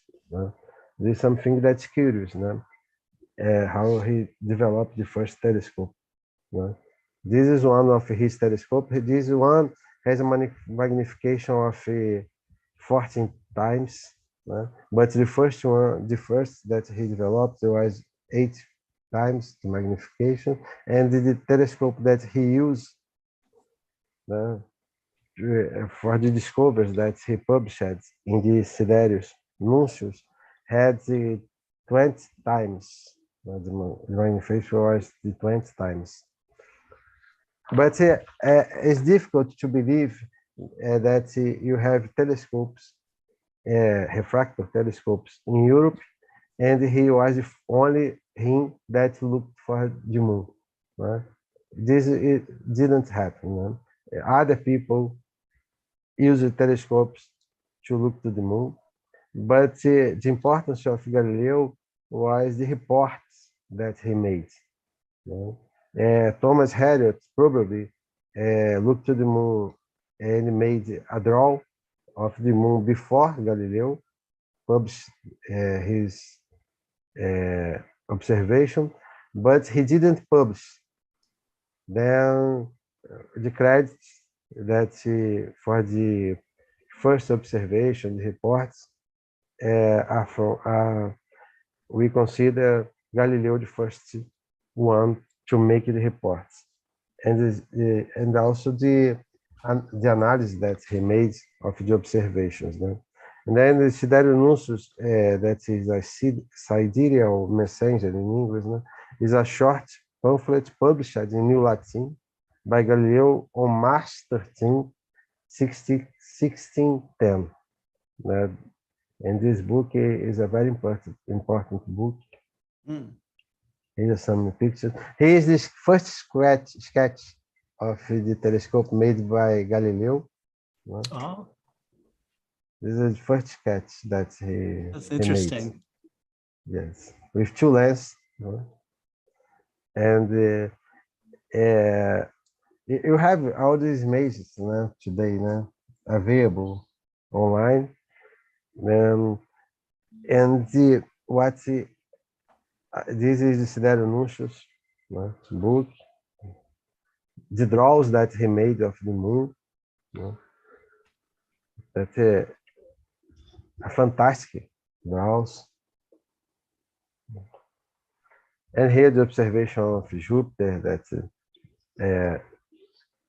Nicholas also showed it, and I believe that other participants show it. Then it's something that is, for me, is a very special moment.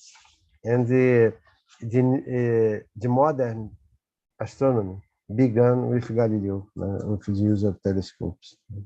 But what for me is fantastic is the observation of the phase of Venus.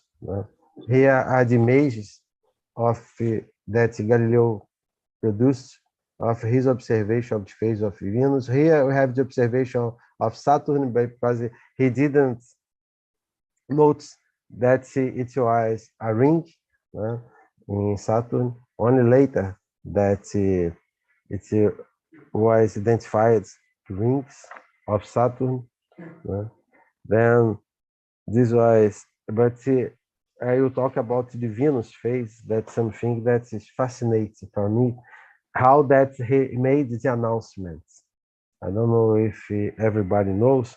The curious thing about Galileo observation is that he did not immediately disclose it. This draw that I'm showing here was published in 1623 only. 1623. 23. Yes. Wow. Yes. It's not like people imagine, because Galileo included in a letter sent to Juliano de Medici the following Latin anagram. This in January 1st, 1611. I will show here the anagram. I don't know if it's possible to see. This is the Again, anagram these things still. aec imatura a me iam frusta lingutum o in Portuguese is I, but Y, né? O Y. The translation of this anagram is these immature things are read by me. O Y. It's a mysterious phrase, né? And it was only later in 1611 that Galileo unveiled the anagram. The letters Y and O had been placed at the end of the sentence because they were necessary for the anagram solution. And he had not been able to include them in the sentence. Then they put it after the sentence. And when you solve the anagram, you have this. Cynthia figuras emulator mater amorum. Quer dizer, the mother of the love emulates the shapes of Cynthia. Then this means because the Cynthia is our moon. He is saying that Venus appears like the moon in phase. Why he produced an anagram in this period? Probably because the observation of the phases of Venus was a defense of the heliocentric model. He was thinking that what happened if years later, he will have problems with the church, the Catholic Church in the Inquisition. Then the discovery of the phase of Venus were mentioned in 1612 by Galileo in the book Discourse on the Things That Are Over Water, and in 1613 in the book History and Demonstration Around Sunspots. But only in 1623 in the book Usagiotori, in English I believe that it means the experimenter, Galileo publishes his observation of the planet Venus with illustrations, this one that I'm showing here. This is something that's curious for me, because only the draws and all the information we had only in 1623, and he didn't publish a book about this. It's very curious. It is. It's something that's it. And when I talk about the scientific method, we have a experiment proposed by Galileo that is a good support for this. For a long time, humanity considered the propagation of light to be instantaneous. Aristotle, despite considering instantaneous propagation, in the sense reports that Empedocles said that the light of the sun should take a finite time to reach the earth. Then, in the past, you have people that imagine that probably the light has a finite velocity. But Galileo, in his book, that is the discourse and demonstration, mathematical demonstration about the two new science, presents a brief discussion on the propagation of light. This is something that is amazing about Galileo, because he produced two books with 3 characters, and one of the characters defends the ideas of Galileo, the other defends the idea of Aristotle, and the other one is someone that participates in the dialogue, but didn't defend any of the ideas. And in this book, one of the characters, that is Simplicio, who defends Aristotle's ideas, states that experiences in our daily lives show that the propagation of light is instantaneous. As an example, he cites that if you are very far away, the light emitted by a shot reaches our eyes before the noise of the shot. Another character shows that from this fact, it's not possible to say that propagation of light is instantaneous. It can only be deduced that light travels faster than sound. And Galileo performed an experiment, proposed an experiment to determine the speed of the propagation of the light. Two people with covered lamps stand far apart. É fantastic, this proposal that he made. Né? One of them discovers the lamp. When the other person perceives the light coming from that lamp, he immediately discovers yours lamp. In the experiment carried out by Galileo, it was not possible to perceive with the instruments available at that time any delay. Then it was not possible to say that the light has affinity velocity. But his idea was fantastic to make this.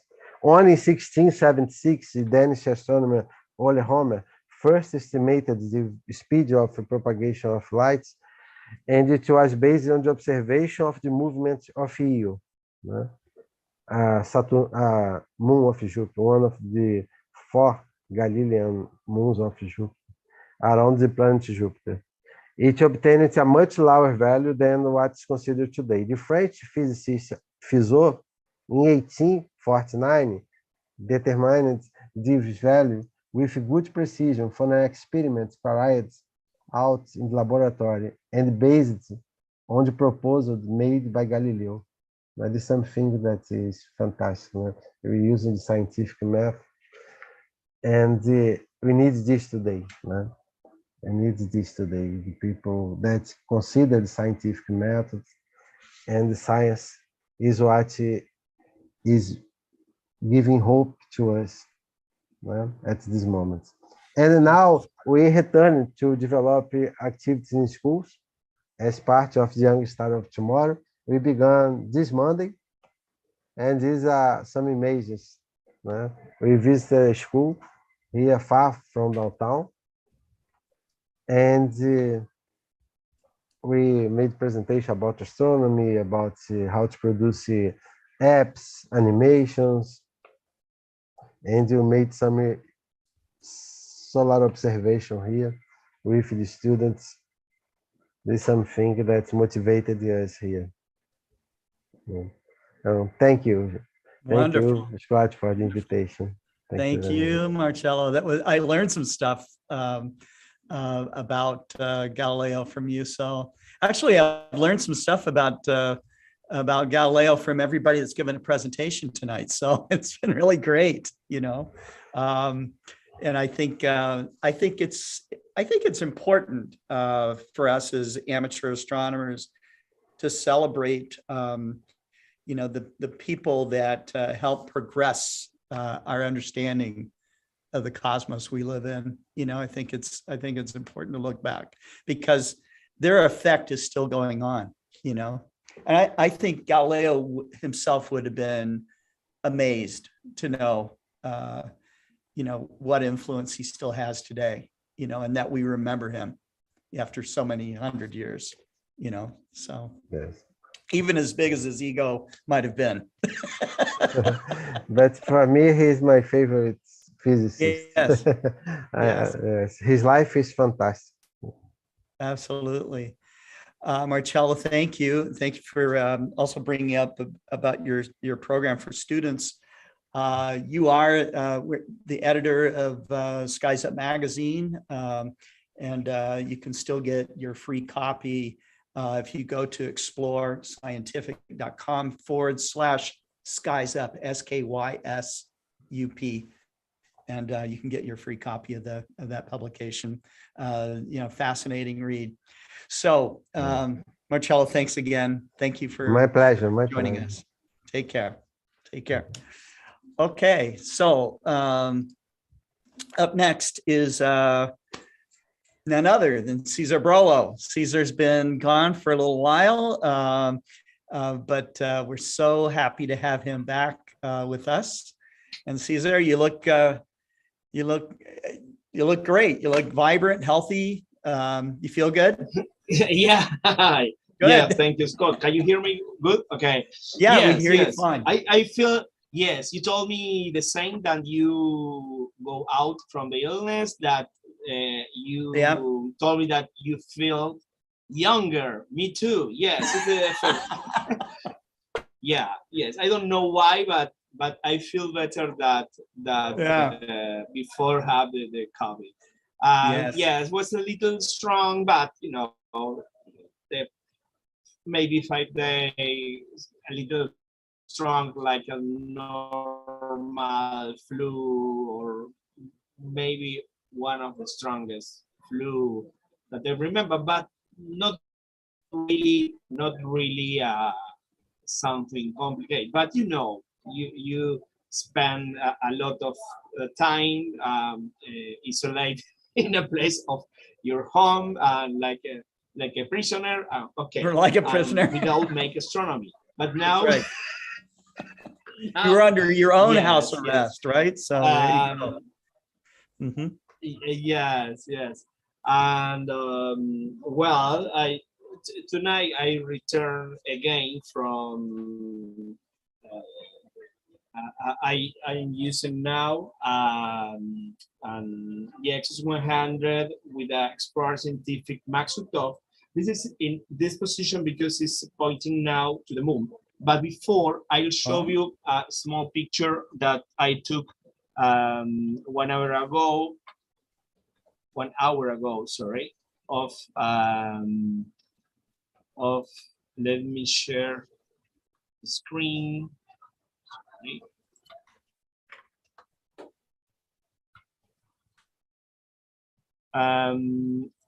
Here I have something that as I don't. Can you see the Deep Sky Stacker screen? Yes. Okay. Yes. Here you can see Orion Nebula, but as I don't have time to put the guide there, you know, all things that normally we have. I used the Nico Hammer style of pictures, very short to Orion, and what is the best? This is the best celebration to make Galileo Birthday. Of course, is make something of astronomy is here from the balcony, and well, it's something.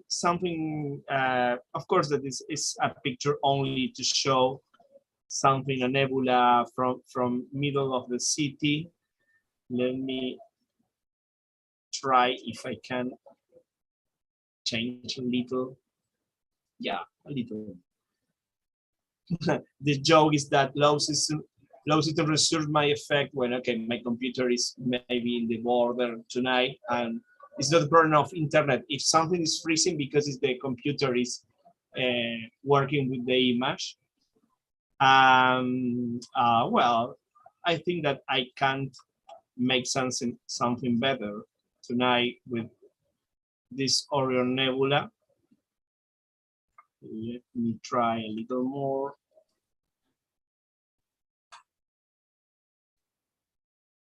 A little harder. Maybe because we can show something here. It's very short exposure because I just only maybe no more than first of all, that this is a Maxutov telescope that is not great for this kind of pictures, or to make easily, because it's a F-15 telescope, more designed for planetary image, but were very good. And I put some image of 4 seconds, and this image don't have more than 10 pictures of 4 seconds each at only 1,600 ISO from a normal reflex camera. Well, but something from the middle of the city without it is a raw image, you know. It's only to start again with astronomy. In another way, something that have more contact with the Galileo birthday is a live view of let me share another screen, a live view of the moon now from Buenos Aires with the same telescope. And this is it's a really a pleasure view. And this is now. Oh, the live image. That's You know, good. Alive, yes. It's the Yes, best. it looks The blue. best way to celebrate the. Yes, my camera. When you have the camera without the Eicher filter, normally my white level or my white how do you say? Well, I don't remember White the balance, English, yes. but el nivel White de balance. blancos. White balance, sorry. Yes, Mhm. white balance. Yes, it's a little change. When I'm started to say, okay, it's blue. Okay, I thought from some people that today is a pink blue. I don't know. I can turn to the to pink if the people like, but is the proof that the color of the moon is normally like another day, but show blue only because the white balance of the camera is a little wrong. It's really a nice view tonight. We can make a first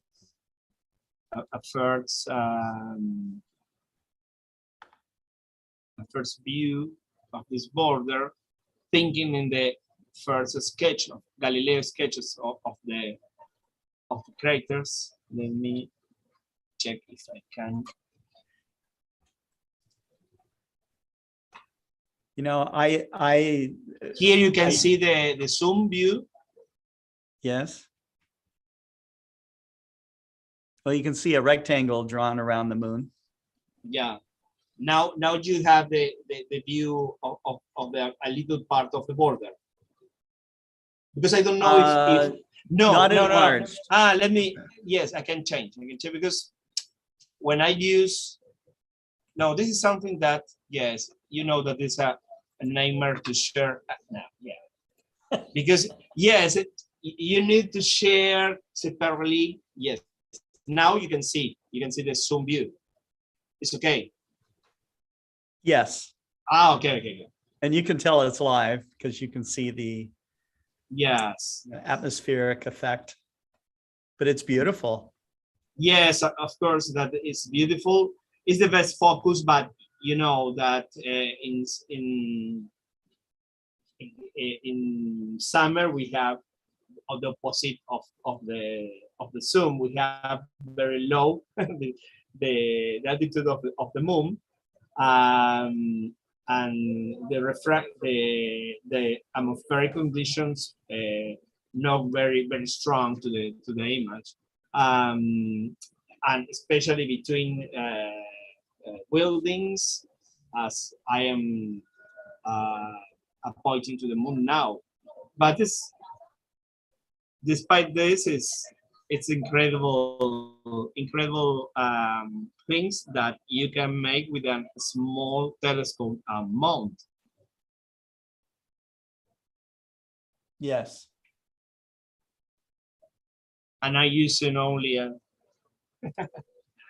you know, Cesar, I keep trying to think about what Galileo's reactions would have been like the very first time that he saw this kind of stuff.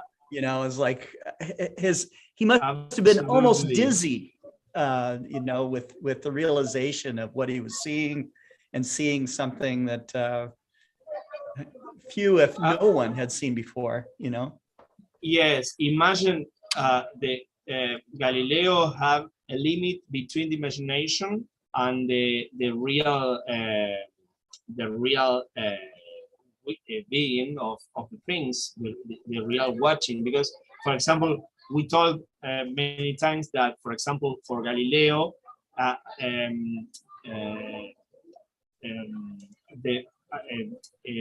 talking about the aberrations of his telescope, he watched the Saturn rings like to another spheres, both at both sides of the central sphere in the Saturn views, and he sketched not a ring, if not two spheres beside each side of a central sphere. It's really hard. It's incredible how Galileo made their works very precisely, despite a telescope with very high limitations.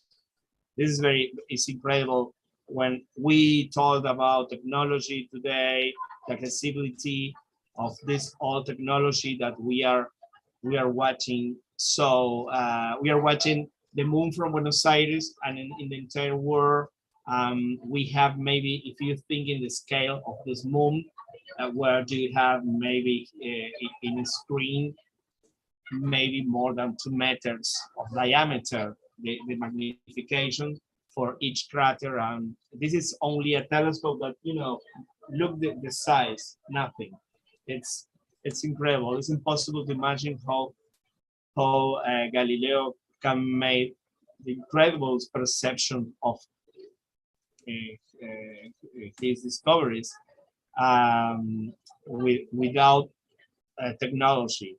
And when you use, I remember that my first telescope was ophthalmic lenses, very similar to the Galileo first telescope. And I remember that when I was a kid, I made with an ophthalmic lenses of less than 1 diopter or 1 diopters, 1 meter focal length, with a small eyepiece of microscope toy. I made my first telescope maybe at my 12 years old, and I remember that was unable to watch something. Maybe it's not only the instrument, if not, it's the perception of a genius like Galileo, without technology, without any, because when you watch something and you don't have something to compare that you are watching, it's incredible. You have only the perception that you have without compare anything. It's something that is really great. And well, this is the moon from Buenos Aires. And it's the best, for me, it's the best way to celebrate the Galileo's birthday.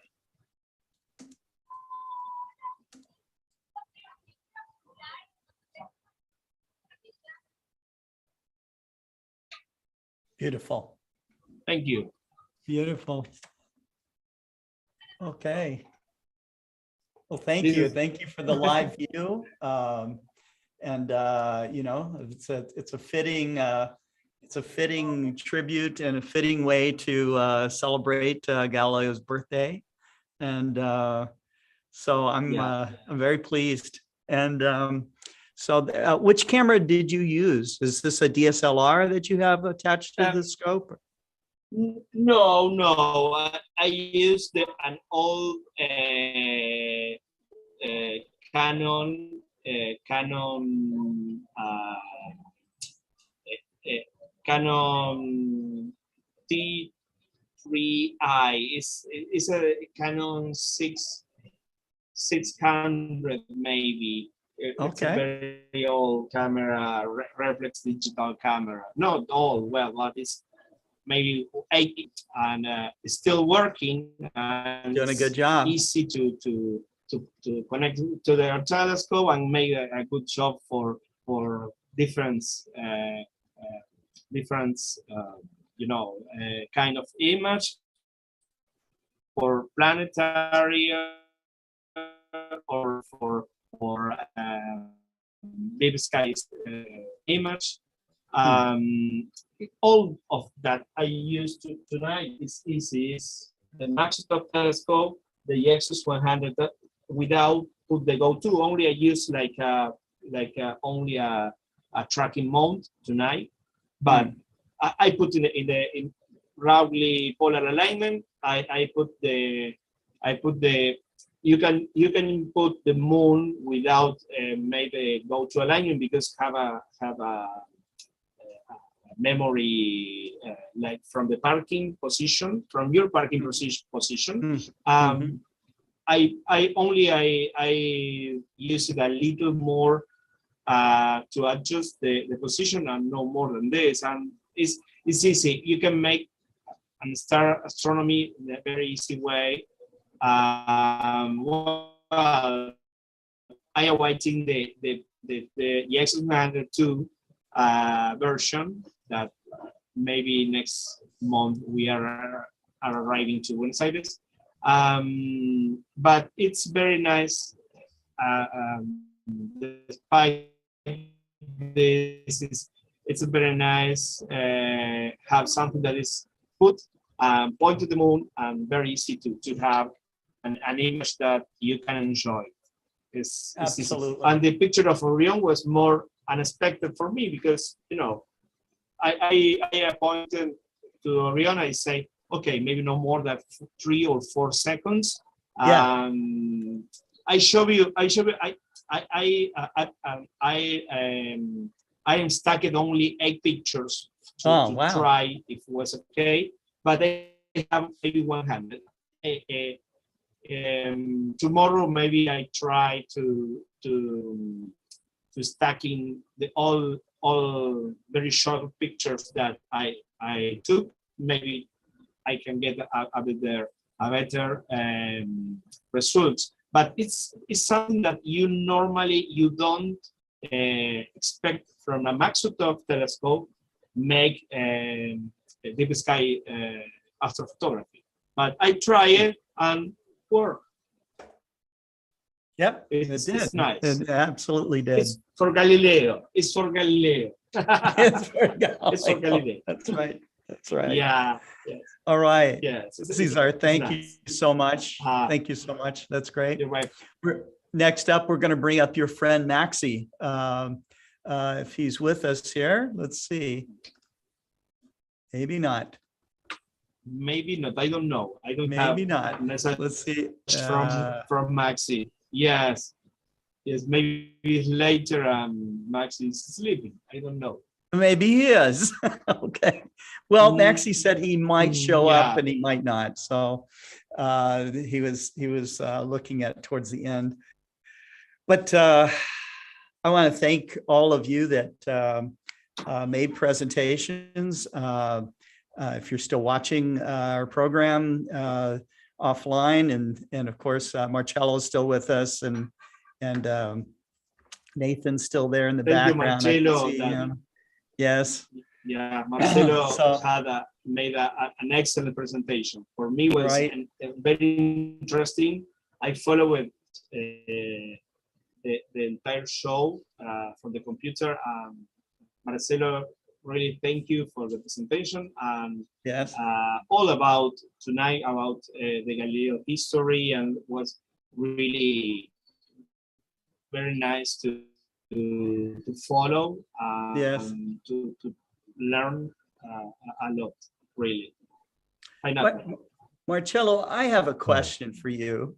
You touched on a little bit about Galileo's ability to create a telescope without ever seeing one of the spyglasses that was made in Holland.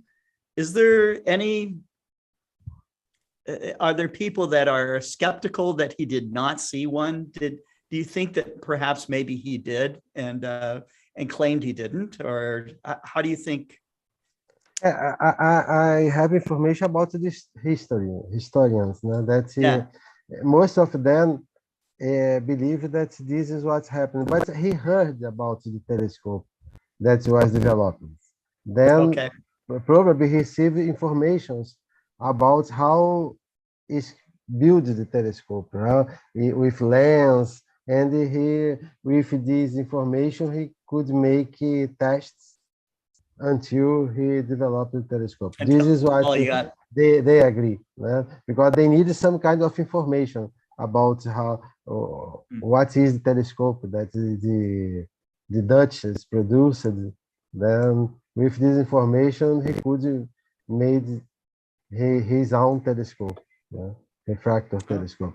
But he improved the telescope, because the Dutch telescopes, the magnification was 3 times. Yeah, that's very low power, right? And Galileo. So you definitely could not see Saturn's rings at 3 power, for example. No. Galileo, he made telescopes with 8 times the magnification, with 14 times magnification, 20 times magnification, and more. Then he made many telescopes, different telescopes. But what we have today is one that he produced that has 14 times magnification. That is at the 40. museum. Oh, wow. Yeah, 14.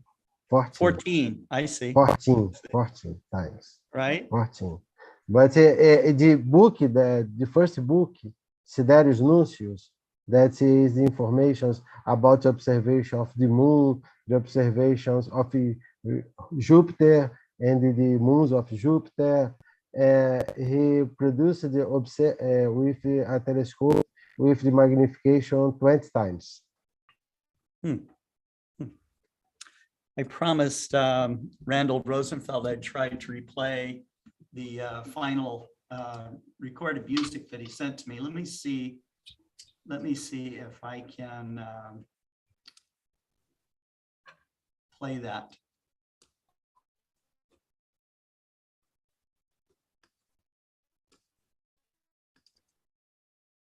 But what is fantastic, Scott, is that Galileo is not only a theoretical physicist, he is a practical physicist. Then he could produce many kinds of experiments, and he has ideas, but he produced the models. Then this probably helped him to build the telescopes. He was a great scientist, not only theoretical, he was a practical scientist. Right. Okay, so let me know if you can hear this. I don't know how well it's going to play. Let's try.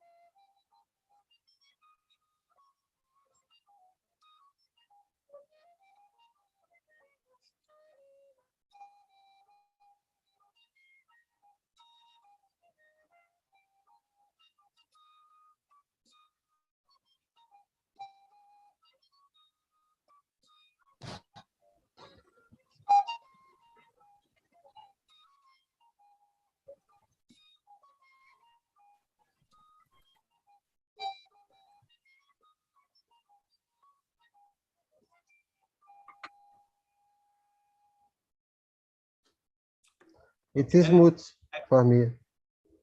Could you hear okay? No. You could not. Yes.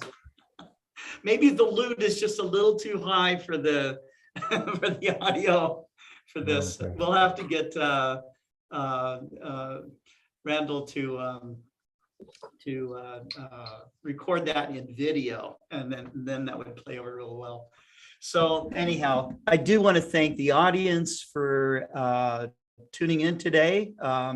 This is definitely a program. There was so much good information about Galileo that I think that it's a good idea to watch this program again and again, because there was a lot thrown together with all of the various presentations and the collective information that we got tonight celebrating his birth.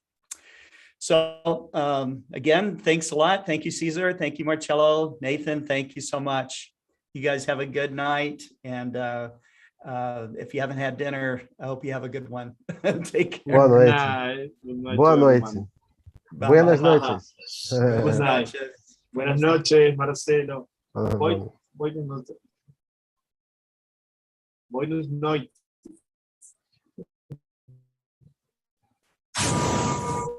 Em português é boa noite. Boa noite. Vai. Vai. Até logo.